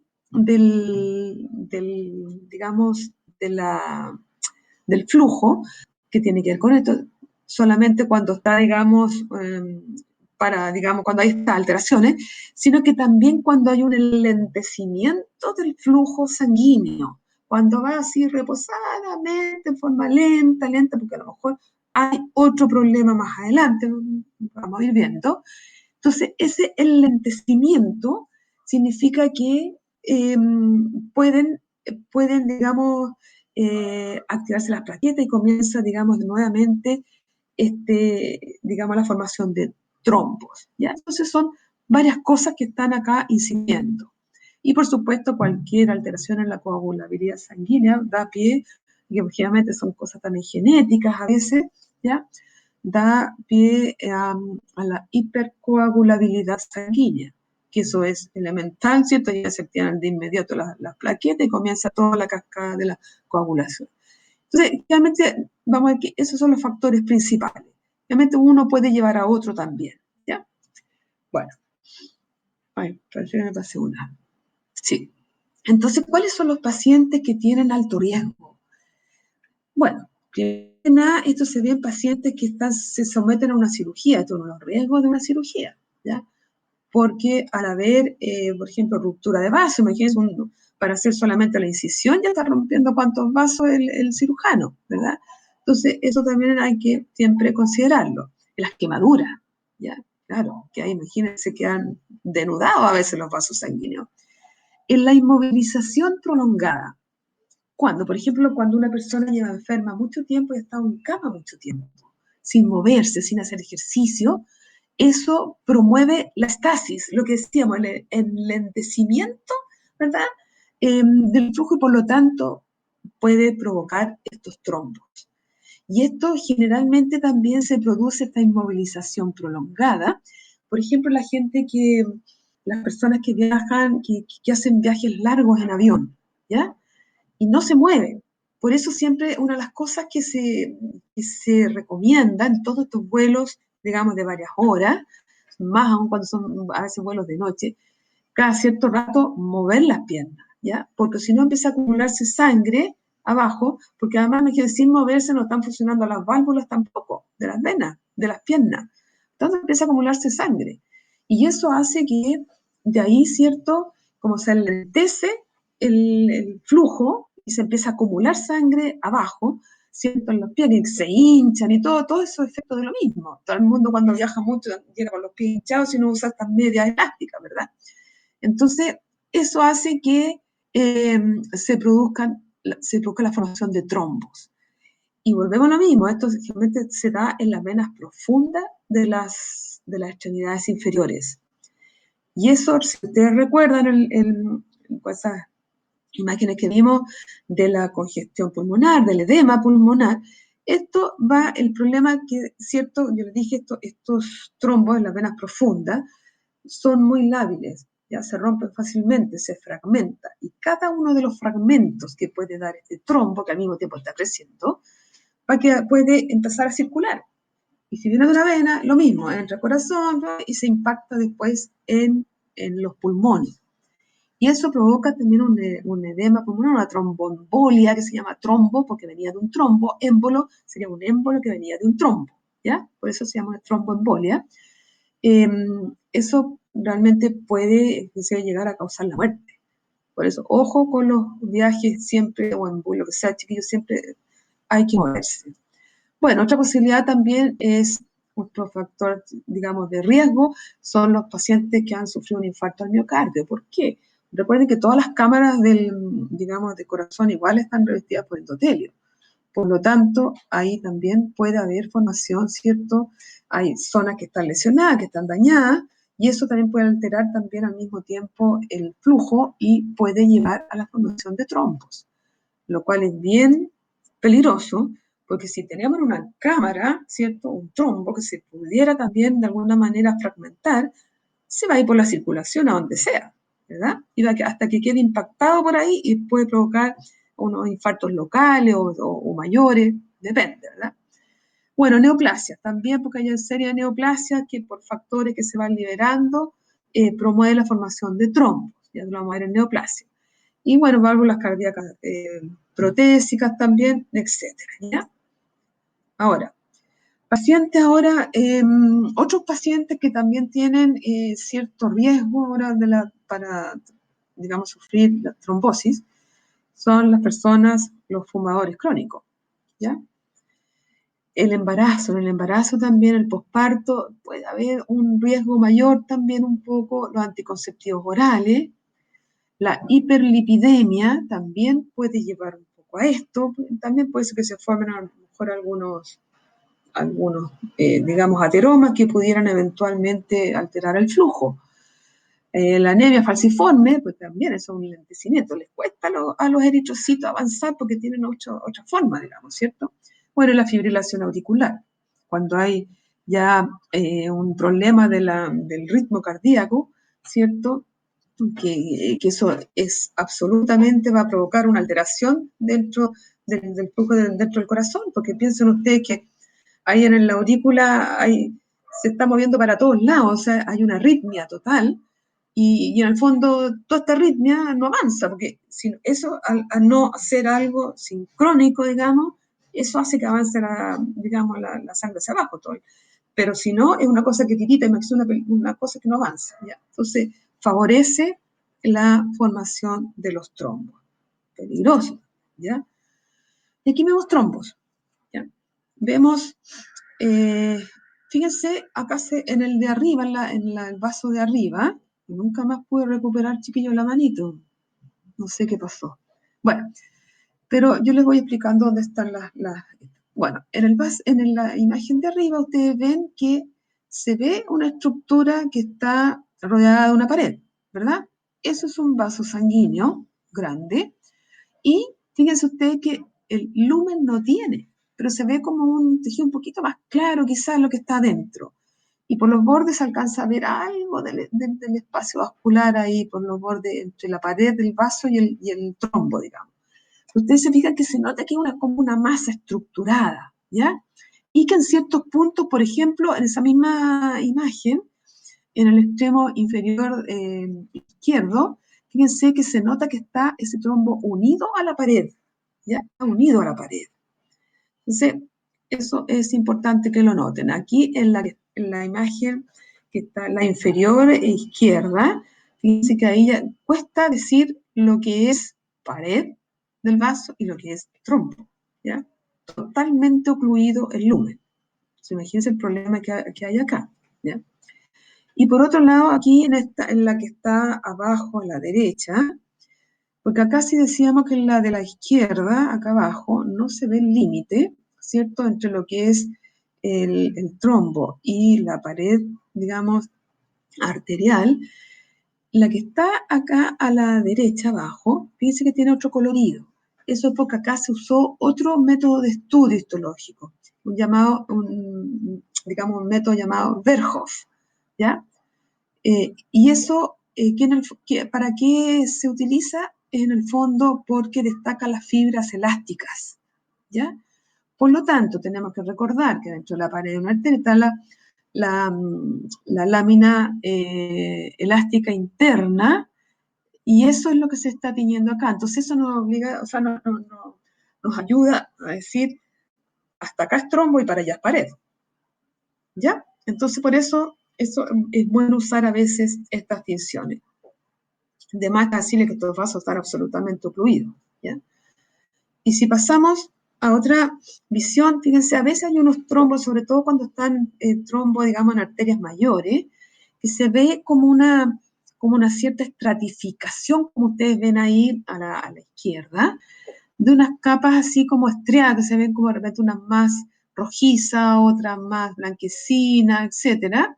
Eso es porque como que se van solapando este proceso en el tiempo nomás. No tiene ninguna significación clínica. Esas son las llamadas las líneas de Sachs. O sea, son todas las arterias mayores, que uno lo puede ver, pero eso también es propio de los trombos, no de los coágulos.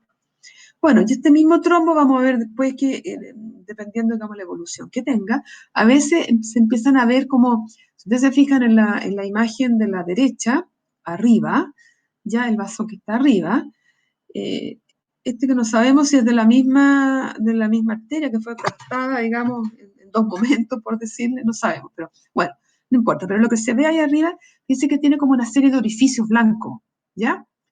Eso es porque a veces estos trombos tienden como a recanalizarse de nuevo, ¿ya? Entonces vamos a ver después qué condiciones, y a veces se van así juntando unos pequeños tubitos que van como dentro, hay revestidos de endotelio también, y finalmente como empieza a pasar la sangre de a poco, y después eso ampliando, ampliando, y de repente eso puede también salvar un vaso, ¿ya?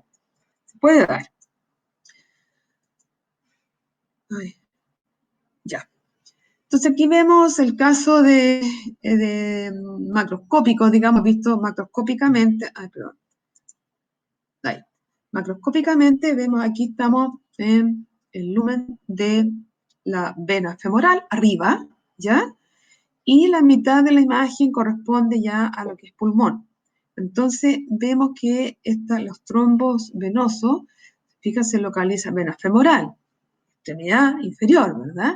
Y ustedes fíjense, miren, si son extensiones muy largas porque puede ir aumentando de tamaño hacia el corazón, ¿ya? También. Pero también al mismo tiempo lo que yo les recuerdo que comentábamos, que estos son muy friables, se desarman fácilmente. Entonces, de aquí salen fragmentos que constituyen muchos émbolos, ¿ya? ¿Y eso dónde pueden ir a impactarse? Fíjense que aquí llegó al pulmón y hasta ahí nomás llegó. Y esto entonces va a provocar todo un tromboembolismo, digamos, pulmonar, ¿cierto? Por lo que digo acá es un trombo. Entonces, por eso esto es muy importante. ¿Y cuándo se forman entonces estos trombos en la vena femoral? Sobre todo por inmovilidad. ¿Eh? Eso es una de las cosas más, por estasis, porque si hay inmovilidad, hay enlentecimiento. Las venas, sobre todo la extremidad inferior, necesitan la formación de la ayuda de los músculos, ¿ya? Para, digamos, y las válvulas, por supuesto, para como empujar la sangre hacia arriba contra la gravedad. Entonces, eso es lo que se ve el problema acá. Entonces, fuera de ver que, digamos, un edema en las piernas, ¿verdad? Eh, lamentablemente tenemos este otro efecto que puede ocurrir, no siempre, por supuesto, pero puede llegar a ocurrir y es muy grave. Todo este tromboembolismo pulmonar, ¿ya? Entonces, también como hablábamos, esto puede ocurrir en el corazón, en las cavidades cardíacas. Uno siempre piensa que esto es propio de los vasos, pero también en las cavidades. Entonces aquí, en realidad, como yo les comentaba, estos trombos, ¿cierto? Que se va a ir claramente un trombo así como negrito ahí. Este se puede fragmentar igual y ya estando en el corazón, cuando el corazón, digamos, bombee, va a salir y se puede implantar a cualquier vaso que no lo deje pasar, digamos, ¿ya? Y bueno, ¿qué otros factores contribuyen también a la formación de los trombos en el corazón? Por ejemplo, hay una patología cardíaca que se llama endocarditis, sobre todo cuando es la bacteriana aguda, que se llama, o infecciosa aguda, que es lo mismo, ¿ya? Estos son grandes, grandes trombos que se localizan en las válvulas, ya sobre todo en la mitral.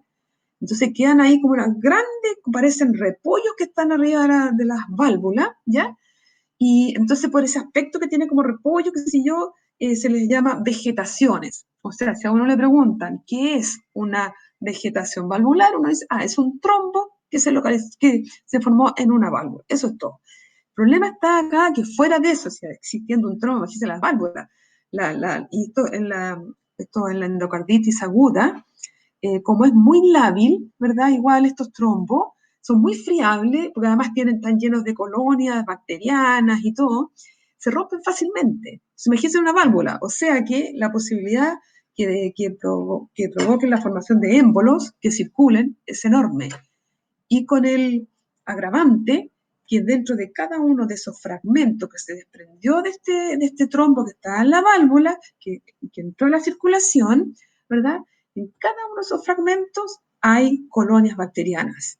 Por lo tanto, donde quede implantado ese émbolo, va a provocar un infarto, una zona, ¿cierto?, donde vamos a tener necrosis química. Y además de eso, como van estos gérmenes, ahí va a constituir, ¿cierto?, un foco séptico, infeccioso. Por lo tanto, esos infartos que se van ocasionando en estos casos pasan a llamarse infartos sépticos. ¿Ya? Bueno, el infarto de miocardio ya discutimos eso porque se podía formar, ¿cierto? Trombos en un infarto. La fibrilación auricular, que también la discutimos, y muchas miocardiopatías también, que ahí vamos a ver, ¿ya? Entonces, miren, esta imagen es bien impresionante porque ustedes ven arriba, ya corta acá de corazón, ¿verdad? Donde vemos válvula aórtica, pero fíjense esto, perdón, es lo que, si ustedes ven la zona blanquecina, arriba eso es de la válvula, pero la parte, justamente ahí dentro de la válvula, se ve una zona como así, como rojiza, ¿ya? Como si tuviera una herida o algo ahí. Eso corresponde a un trombo que está ahí en la válvula y además de eso, ¿cierto? Por tener son como son levantados, así como repollo, como, ¿ya? Por eso recibe el nombre de vegetación, ¿ya? Es eso. Entonces ustedes ven que aquí es grande, ahí está horadando, está destruyendo la válvula. Y si hiciéramos un corte histológico a ese nivel, veríamos lo que observamos en la imagen de abajo, a la derecha, que en el fondo lo que constituye digamos, un trombo cualquiera es mucha fibrina, ¿se fijan? Y mucha fibrina, pueden haber muchos glóbulos rojos, ¿verdad? Algunos elementos también, digamos, sanguíneos que quedaron como atrapados ahí, pero además esas zonas muy azulosas que se ven acá, que son como granulosas, ya muy granulares, esas son todas colonias bacterianas, todas. Entonces imagínense que esto se fragmente, salga un trocito de esto y va a terminar lo más probable con un infarto séptico donde quede implantado. ¿Ya? Entonces aquí tenemos las evoluciones del trombo. Tenemos evolución del trombo. Entonces, acá tenemos el trombo, ¿verdad? Y puede, ¿cierto? Acá irse hacia atrás, o sea, aumentar, ¿ya? Propagarse, aumentar de tamaño. Por otro lado, lo mejor y lo más esperable es que se lograra disolver, ¿verdad? Con todos los procesos fibrinolíticos y podría llegar a recuperarse y despejar esto del vaso. Otras veces puede constituir lo que decíamos, ¿cierto? Que se liberan fragmentos de acá y puede quedar implantado, digamos, en cualquier zona. Aquí, por ejemplo, llegó ahí al pulmón. Y también otras veces queda así como en la orilla un poco, o bien ¿se acuerdan cuando dijimos esos chiquititos que vimos que tenían como unos orificios? Esa imagen que vimos del trombo anteriormente. Eso es porque, como está tan pegado a la pared, ¿cierto? El trombo, y está adherido además, de repente muchos de los elementos, digamos, del tejido conectivo, entre ellos el fibroblasto, todo, comienzan como que tratan en realidad de reparar eso, ¿ya? Acá, bueno, lo vamos a ver después, esto se llama organización, pero no importa, por ahora lo vamos a decir que va a tratar de repararlo, porque hay daño, está tratando de reparar. Y recuerden que el tejido de granulación, que es el tejido que hay antes de transición entre la necrosis y la cicatriz, por ejemplo, se forma ese tejido que tiene muchos vasos sanguíneos. ¿Ya? Entonces, que son los tejidos, perdón, los vasos de neoformación, que se llaman. Esto lo vamos a ver después mejor cuando veamos reparación en inflamación. Pero solamente que tengan la idea ahora. Entonces, lo importante de esto es que como igual está la sangre empujando en algunos de los extremos, digamos, de acá, esos vasitos pequeños de neoformación que se están formando, eso por eso, con la presión de la sangre ahí, puede empezar como a abrirse un poco algunos, y se van abriendo uno, otro, y se van conectando con otro, y eventualmente pudiera, de alguna manera, como desplazar todo eso y quedando realmente con un lumen, y llegan a formar a veces un lumen, ¿ya? Entonces, eso sería la evolución del trombo. O sea, lo esperable es que esto pasara. Entonces, acá igual se fijan, miren aquí, perdón, en la imagen que está a la derecha, si ustedes se fijan, hay una arteria grande, ¿ya? Vean el lumen, y fíjense que en el lumen se ve todavía restos acá como se ve mucho glóbulo rojo, qué sé yo, pero además hay un tejido que es como tejido conectivo, que está dentro del lumen. Eso es tejido de granulación. Entonces, lo más probable es que lo que hay, es, digamos, lo que se ve del lumen a la izquierda o a la derecha en este mismo vaso, eran pequeños vasitos que empezaron a aumentar, y eso va despejando al final todo el, digamos, el lumen hasta que despeja el lumen. Ya, llegamos a otra cosa. ¿Cuánto nos falta, chiquillo? Terminamos, nos falta como 20, pero esto ya es un poco más rápido, diría yo. ¿Ya? Estamos en la hora. No les puedo creer. ¿Qué hacemos? ¿Y me darían como unos 15 minutos más? ¿Podría ser? ¿Alguien me contesta, chiquillos? ¿15 minutos más puede ser? Todos sí. Ay, que son lindos, chiquillos, por eso yo los quiero tanto. Ya. Muchas gracias. Seguimos, esto lo vamos a hacer más rápido. Ya, muchas gracias. Bueno, yo no sé si he ido muy rápido, es que me quiero explicarles más, porque si no... Ya, aquí le vamos a dar nomás. Ya, ya. Bueno, muchas gracias por su comprensión, ¿eh? Bueno, entonces, dentro de los trastornos digamos, hemodinámicos, otra cosa es la embolia, ¿ya? Que es la formación de émbolos. Entonces, tenemos que, ¿cómo se define un émbolo? Entonces, es cualquier material que circule, ¿cierto?, por el torrente circulatorio que sea ajeno, ¿cierto?, a los constituyentes normales. Eso ya constituye un émbolo. Y el problema que tiene ese émbolo, como veíamos, que es capaz de obstruir un vaso, ¿ya? Y vienen todos los problemas, muchos de los problemas que ya hemos descrito. Entonces, este émbolo, fíjense que no solamente se va a desprender siempre de un trombo, como veíamos, esos son los tromboémbolos, pero también pueden tener otro origen los émbolos, ¿ya? Y pueden irse por la circulación arterial, venosa, por todos lados. Entonces, también pueden ser a veces cosas, por ejemplo, el gas, ¿ya? Puede haber un émbolo gaseoso, ¿ya? Porque normalmente no hay gas así, digamos, formando una estructura dentro del torrente circulatorio, no hay, ¿verdad? También puede ser, por ejemplo, cuando hay metástasis, ¿cierto? Uno de los procesos de la metástasis es que se forma, un grupo de células tiene la capacidad en el fondo, de acceder a y de romper la pared de un vaso sanguíneo, y eso hace que comience a circular hasta donde encuentre un receptor por ahí, todas estas células que están ahí bien así como agrupadas, ¿cierto? Que partió de un cáncer, de un tumor neoplásico maligno.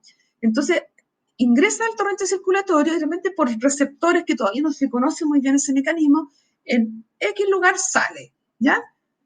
Hacia afuera y forma una metástasis, ¿ya? No todas son, la verdad, son exitosas, porque yo les digo que más o menos yo creo que un 1% de estas agrupaciones de células tumorales que están en la sangre de una persona con cáncer llega a ser una metástasis. Lo otro es que cuando la hace, digamos, ¿ya? Entonces lo vamos a ver también en células, perdón, cuando veamos la clase de neoplasias. Entonces lo llamativo también, esto de estos émbolos gaseosos. Esto es lo que les pasa a los buzos, ¿ya? Cuando, digamos, están buceando y se van, digamos, a profundidades muy grandes, muy, muy grandes. Entonces el problema está no cuando baja, porque el nitrógeno en el fondo empieza a formar como unas pequeñas, así como burbujitas, pero el problema es cuando ascienden rápido hacia la superficie del agua, ¿ya? Entonces en ese minuto se empiezan a formar como unas verdaderas vesículas grandes de gas, ¿ya? De nitrógeno. Entonces, esa es la razón que existen estas cámaras para, ¿cómo se llama? No sé si lo voy a decir bien el nombre, despresurización, algo así.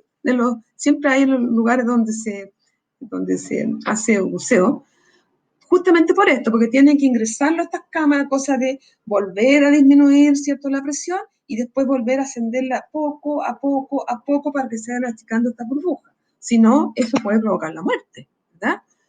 Bueno, entonces, ¿de dónde provienen con mayor frecuencia los émbolos? Justamente los tromboémbolos, o sea, ese es el origen más importante, ¿ya? Y ya lo discutimos, por ejemplo, si hablamos de los émbolos pulmonares, generalmente vienen justamente de estos trombos, ¿cierto?, que se producen en las extremidades inferiores, en las venas profundas, ¿ya? Recuerden eso, las venas profundas, porque también hay alteraciones que están en las venas superficiales, que esas son más bien las varices, ¿ya? Las varices son más bien de las venas superficiales, pero esto es de las más profundas, ¿ya? Bueno, y una embolia puede implicar una embolización sistémica, ¿cierto? Que puede irse a cualquier órgano, cualquier tejido, hasta donde quede impactado, y estas generalmente son de origen arterial y justamente muchas provienen del corazón. Se fijan, es como una regadera así de émbolos en los casos que hablábamos anteriormente. Bueno, y lo que hablamos de las metástasis también. ¿Ya? Súper. A ver, entonces, bueno, clasificación, los tipos de émbolo que pueden haber, primero que nada el tromboémbolo, que es lo que se llama tromboembolismo, lo más frecuente, insisto en eso. Los émbolos grasos, eso también es importante que lo sepan, ¿ya? Por ejemplo, los émbolos grasos ocurre muchas veces, por ejemplo, en los accidentes, ¿ya? Un accidente, por ejemplo, de auto, un trauma, en que hay fracturas óseas, ¿ya? Fracturas de huesos. Muchas veces la grasa que está en la médula sale, porque hay ruptura ahí de vasos sanguíneos, sale y se incorpora al torrente circulatorio y comienza a, digamos, a circular, y estos generalmente llegan al pulmón también, ¿ya?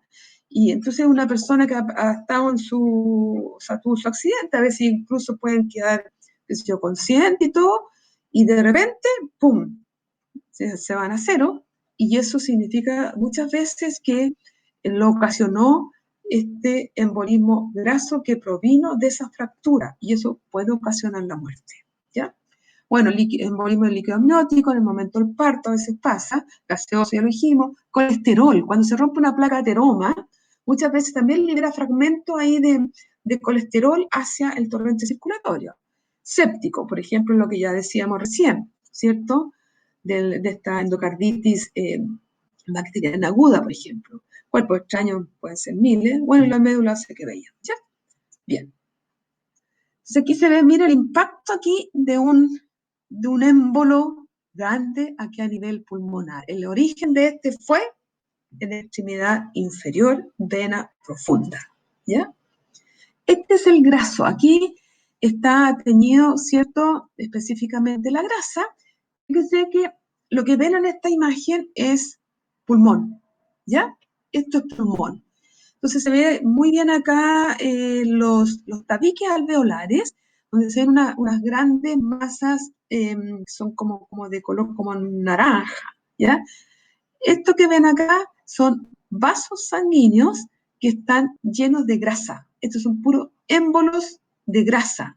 Entonces imagínense el efecto que puede llegar a pasar acá, ¿ya? Acá está teñida así la grasa, así que por eso lo podemos identificar bien, ¿ya? Puede llegar a provocar la muerte, ¿ya? Bueno, llegamos al infarto. Ay, chiquillo, yo la verdad estoy cansada, pero prefiero terminar porque ya no es tanto lo que nos queda, ya hemos ido diciendo también muchas de estas cosas, ¿ya? Bueno, ¿cómo podemos definir infarto? El infarto es un área, digamos, localizada, y esto ya ustedes ya lo conocen, de necrosis isquémica, ¿ya? Cuando una área un poco más grande, así, de una población celular, una región, de un tejido, todo eso es un infarto, ¿ya? ¿Y de cuál puede ser la causa? Como ya todos saben, ¿cierto? Si es, digamos, una necrosis isquémica, lo que hay acá es por como dice su nombre, isquemia, o sea, oclusión del riego sanguíneo, o también cuando hay falta del drenaje venoso, también, ¿ya? Porque falta oxígeno, recuerden que esa era la causa más importante en la necrosis isquémica, ¿ya? Fenómenos de hipoxia, falta de oxígeno. Tipos de infarto hay varios que son, por ejemplo, los anémicos y hemorrágicos sépticos, ¿ya? Vamos a ver. Entonces vamos a estudiar la morfología y las consecuencias. Entonces, ¿cuál sería, qué factores podrían ocasionalmente causar infartos? Bueno, vamos a empezar por lo más lógico. Por ejemplo, cuando se forman, o sea, de partida, por ejemplo, en un infarto, pensemos en un infarto cardíaco, ¿ya? La principal causa es la formación de ateroma en las coronarias, ¿ya? En las arterias coronarias. Entonces, ¿qué pasa? Que ahí se forman, ¿cierto? Son vasos que de un diámetro no mayor, ¿verdad? Bueno, una arteria coronaria chica. Entonces se forman estas placas de ateroma, ya también está pendiente este para la clase de patología vascular, pero lo importante es que ustedes vean que generalmente se forman estas placas que son, digamos, que empiezan a ocluir el lumen, ¿ya? Entonces, una vez que ocluye el lumen, por supuesto que va a provocar, ¿cierto?, una falta de irrigación en un sector y eso va a provocar un infarto. También puede ser que la placa de ateroma no ocluya totalmente el lumen, ¿ya? Puede ser que siga circulando un poco de sangre todavía pasando, o sea que todavía no cae todavía en un infarto pleno, ¿ya? Pero el problema es que de repente a lo mejor la placa de ateroma sufrió una ruptura. La placa de ateroma está revestida por todos lados con endotelio, ¿ya? Entonces, pero si sufre una ruptura, ¿qué va a pasar? Sangre circulante va a tomar contacto, ¿cierto?, con elementos que son acá que promueven la coagulación. Por lo tanto, va a provocar la formación de un trombo, ¿ya? Y ese trombo se va a colocar en la superficie de esta placa de ateroma y por lo tanto puede terminar obstruyendo ahí el lumen de esa coronaria, por ejemplo, si fuera la coronaria, ¿ya? Pero puede pasar cualquier vaso, otro vaso, generalmente arteria.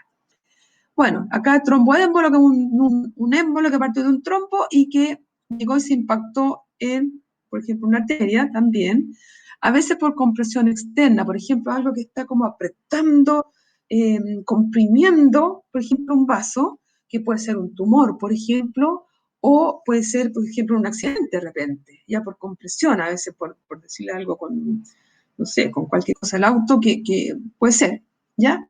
Y hace, bueno, este espasmo que a veces como que por alguna cosa, si tú, de repente hay como una contracción en los vasos que puede llevar a una disminución de calibre, digamos. Bueno, aquí hay varias imágenes que son ya conocidas por ustedes, ¿ven? Si yo estuviera aquí bien, ya les estaría preguntando, chiquillos, esa parte la tengo que, para la próxima les prometo que va a salir mejor, ¿ya? Pero bueno, ¿qué ven acá? Ojalá, esto es un infarto, ¿ya? De partida, repasemos, ¿ya? Aquí, fíjense que, a ver, primera pregunta, traten de no leer, aquí, pero bueno, ya lo leyeron, no importa, pero para que lo piensen. Esta imagen, ¿cierto? ¿Cómo está la tinción de esta imagen? ¿Tiene una tinción normal como corresponde al tejido que está representando acá? No, ¿verdad? ¿Por qué? Si ustedes se fijan acá, prácticamente no hay núcleos. Por eso se ve tan como, digamos, rosado esto, acidófilo, ¿ya? No hay núcleos. Sin embargo, a pesar de que no hay núcleos en este tejido, se conservan los contornos celulares de las estructuras tisulares que están acá. Y eso nos lleva, ¿cierto?, a decir que a pesar de esa falta de núcleo y alteración de la tinción, etcétera, etcétera, todavía podemos identificar este tejido. Si ustedes se fijan ahí arriba, a la derecha, hay estructuras, ¿cierto?, que recuerdan a los glomérulos, aquí. Y los demás, claramente, por toda la muestra se ve que son, ¿cierto?, túbulos, muchos túbulos. Entonces, esto es típico, ¿cierto?, de la morfología de la necrosis isquémica o necrosis de coagulación. Bueno, cuando esta necrosis coagulación compromete áreas extensas, se habla de un infarto, ¿ya? En este caso sería un infarto renal, ¿ya? Recuerden que también está acá, que aquí la morfología cambiaría en el caso, ¿cierto? Esta morfología es distinta a la morfología que se tiene en el caso de la necrosis de licuefacción. ¿Por qué? Porque la necrosis de licuefacción no se conservan los contornos como está aquí, que nos permite identificar el tejido, ¿ya? Esa primera cosa. Y además de eso, no se ve eso, se ven pequeños fragmentos de célula. Pero igual, hay pequeño, que en el fondo se llega, en la de licuefacción se llega a licuar. Lo que yo les decía, es como imaginarse uno coloca, digamos, un tejido en una batidora, en una licuadora. Y así queda, puro fragmento chico, ¿ya? Irreconocible. Entonces al final se forma como una masa así como líquida, ¿ya? En la licuefacción, que esa forma al final, por ejemplo, los abscesos, un absceso purulento, ¿ya?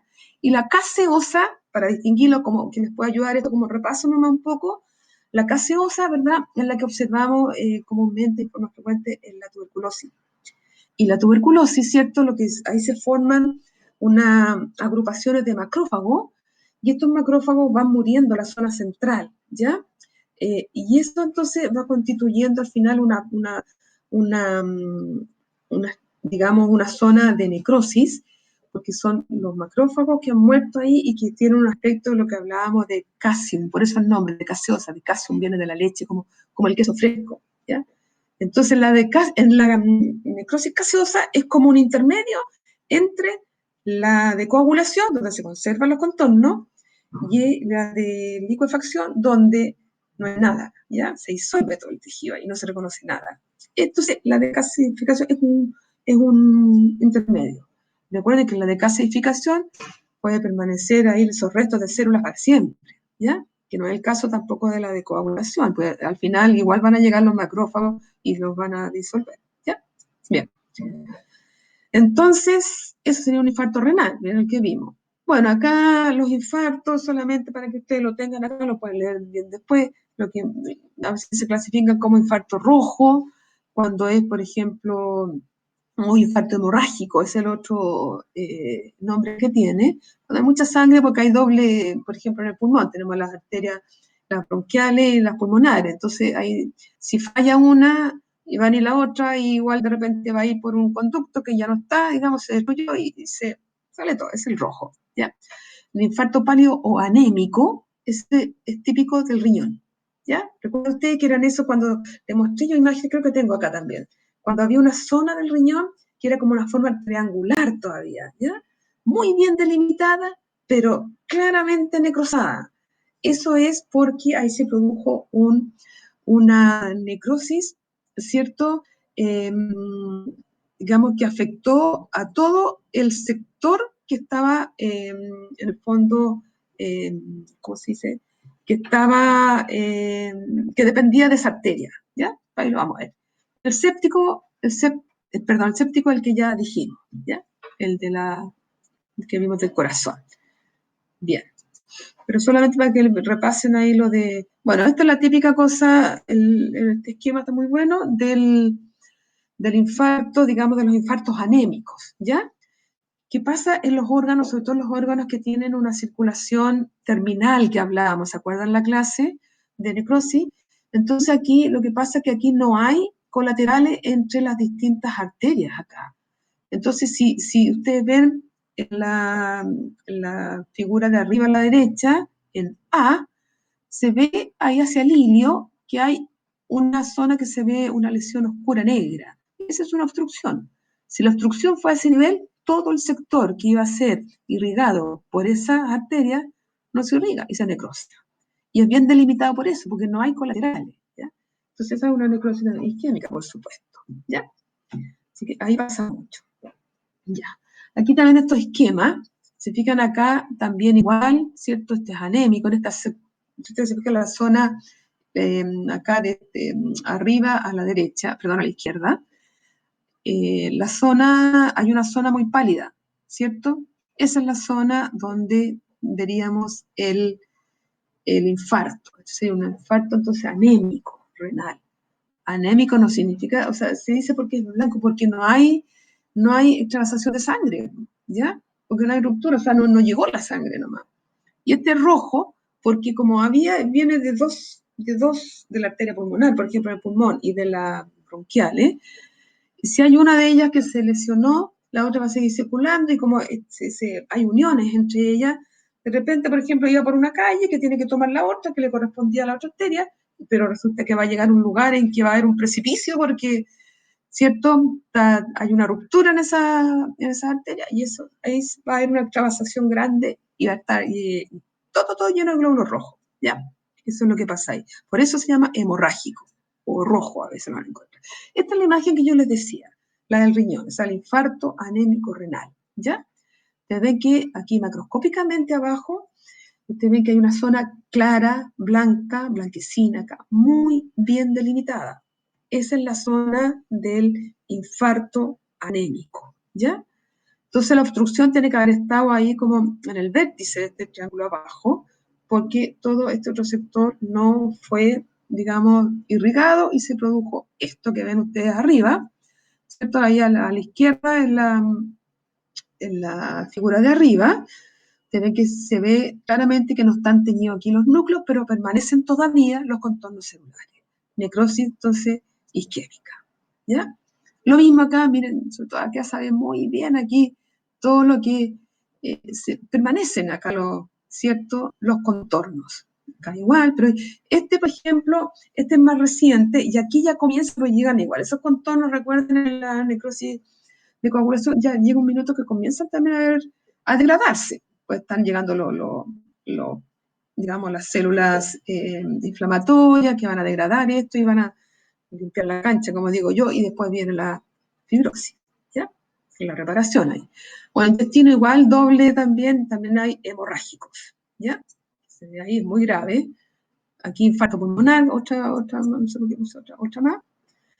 Y el infarto miocardio, ustedes ya vieron también imágenes. Entonces aquí vemos esta zona arriba, que se ven algunos núcleos arriba a la derecha, a la izquierda, pero esos núcleos la verdad es que no corresponden a los miocitos, a los cardiomiocitos, sino que corresponden a células inflamatorias que están llegando acá. Si ustedes lo ven después, fíjense que realmente no hay núcleos en la célula cardíaca, no hay, ¿ya? Entonces, necrosis isquémica, ¿ya? Aquí se ve también algunas zonas en la del medio, se ven zonas más teñidas que otras. Estas zonas más acidófilas son, generalmente, hay algunas que todavía conservan núcleo, pero en general no tienen núcleo, ya hay bastante tejido conectivo alrededor. O sea, aquí ya se está empezando a reparar acá, a formar la cicatriz de este infarto, pues la persona sobrevivió al infarto, si no, no podría llegar a eso. Y acá está teñido, bueno, con basón, un tricrómico, donde vemos de color verde todo lo que corresponde a colágeno, y estas zonas rojizas e intensas, así como negruzca casi, corresponde a todavía pequeños islotes que van quedando de necrosis todavía isquémica, ¿ya? Entonces después esto, lo más probable es que pase todavía a fibrosis en ese sector. Y aquí ya estamos terminando. Bueno, esto solamente para que se queden con una visión bonita. Esto es en Myanmar, en Birmania, ¿ya? Donde hay muchos templos, pagodas y cosas. Es precioso esto. Es un país realmente maravilloso.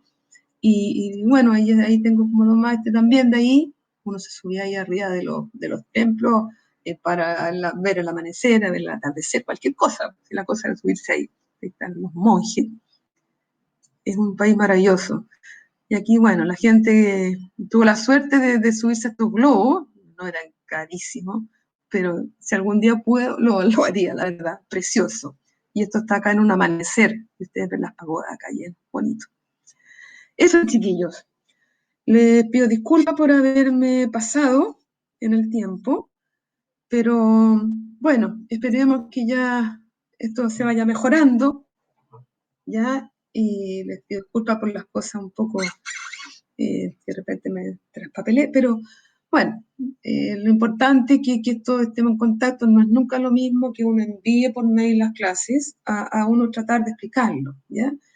Así que, bueno, para los que están por ahí bueno, después les mando un mail, sino aparte para no atrasarlos más, los de la sección 4, porque nos vamos a hacer hoy día la parte práctica para ponernos de acuerdo si mañana o pasado mañana, ¿ya? Y bueno, lo otro que ya tiene que ya empezar a estudiar. Chiquillos, por favor, para las primeras solemnes, que no nos queda mucho. No sabemos todavía la metódica, pero en cuanto la sepamos, se las vamos a comunicar, ¿ya? Tenemos que estudiarlo bien eso, pero de todas maneras, cualquier duda que vayan teniendo en el tiempo, por favor, eh, escríbanme y consulten, o sea, con toda Profesora, confianza. una consulta. ¿Sí? Sí, una consulta. ¿La solemne se va a mantener el 30 de marzo entonces? Sí, esa es la idea. Esa es la idea. Ya, y en los contenidos de la primera prueba no va a entrar esta clase entonces. A ver, déjame ¿O ver, si va a estoy casi entrar? segura. Déjame, espérame, que me baja la duda de repente. Yo tenía eso aquí, un momentito. Aquí, a ver. Déjame ver. Aquí está que es de la unidad 1, no era, creo. Sí, pues ya empezamos la unidad 2. Entonces, la primera prueba es solo de la unidad 1, o sea, hasta la clase de alteración de la matriz extracelular, digamos, amiloidosis y pigmentos. Ya, ¿Ya? Y esas yo se las ya. envié. ¿Las tienen? Ujú. Sí, perfecto. Bueno, ahí si tienen dudas, miren, de ahí estudian mejor, por ejemplo, pigmentos, tienen que verlos, y amiloidosis también.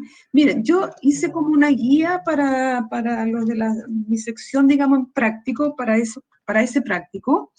Por último, se las voy a enviar por mail a todos, ¿ya? Porque ahí les hago una serie de preguntas sobre los diapos. Entonces, para que ustedes la puedan desarrollar en las cosas más importantes nomás. ¿Ya? Ujú. Y Así que profesora, no. al final, ¿el ¿Sí? control uno qué pasó con el control uno El del control uno no lo laboratorio? hicimos. ¿Ah? Por eso. Al final lo No, van a hacer. no. Ah, sí, porque verdad, es que yo de verdad que eso no se lo dije a todos, pero le mandé el mail con copia a todos, se lo mandé a Natalia como coordinadora nomás de la sección.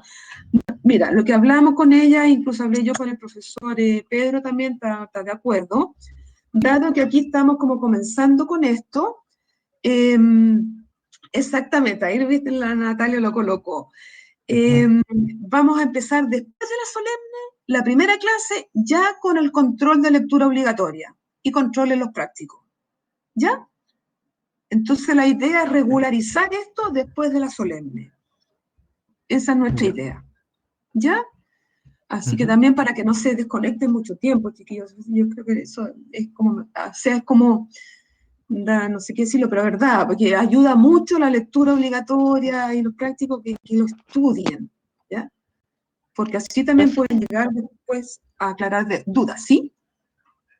profe, buenas tardes, soy Karina. Buenas tardes. Tengo una Ujú. duda.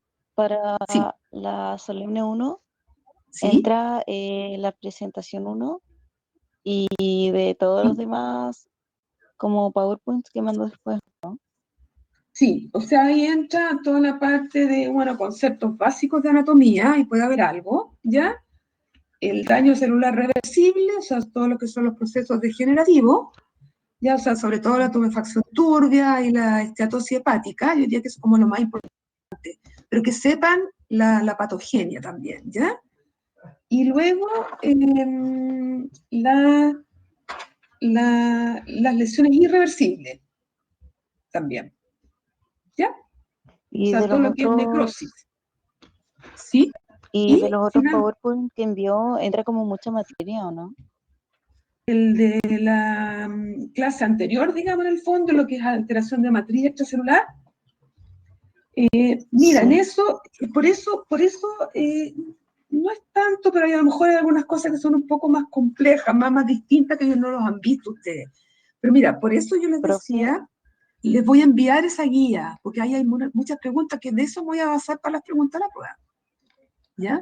profe, pero ¿habrá alguna posibilidad de que, pucha, yo no sé si mis compañeros en realidad estarán de acuerdo o no conmigo, pero si habrá alguna Sí. posibilidad que usted nos pueda hacer como una clase online sobre esa materia Yo no, mira, antes yo de la la verdad prueba? que yo no tendría inconveniente, ¿ah? De verdad que no. Usted me dice más o menos un horario así, y yo me tengo que, digamos, aplicar más en todo esto, pero sí, yo podría. Y de hecho me gustaría hacerlo. Sí, pues yo quedaría más tranquila también.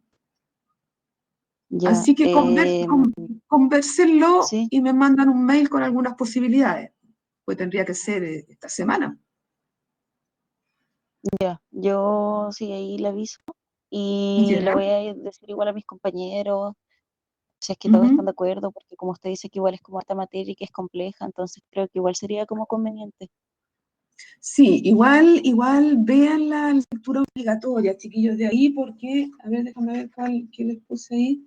Son las acumulaciones intracelulares, que eso no es tanto a los pigmentos nomás, en realidad. Pero si todos vean la parte de amiloidosis y pigmento.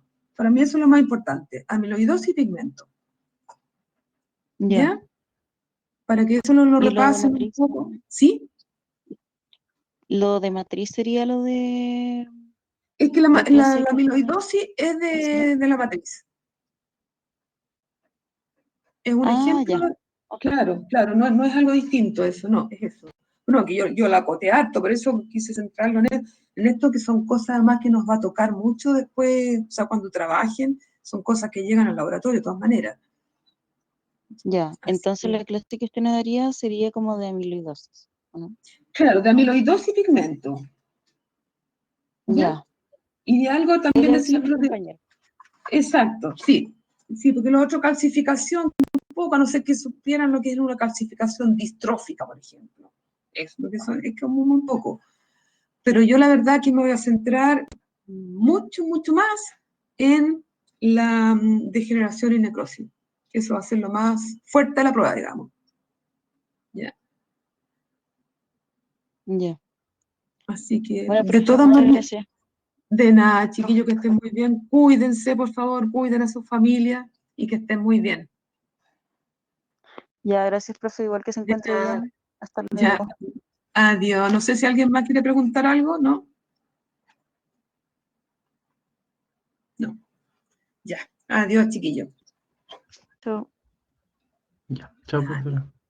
Adiós, que estén bien. Ya.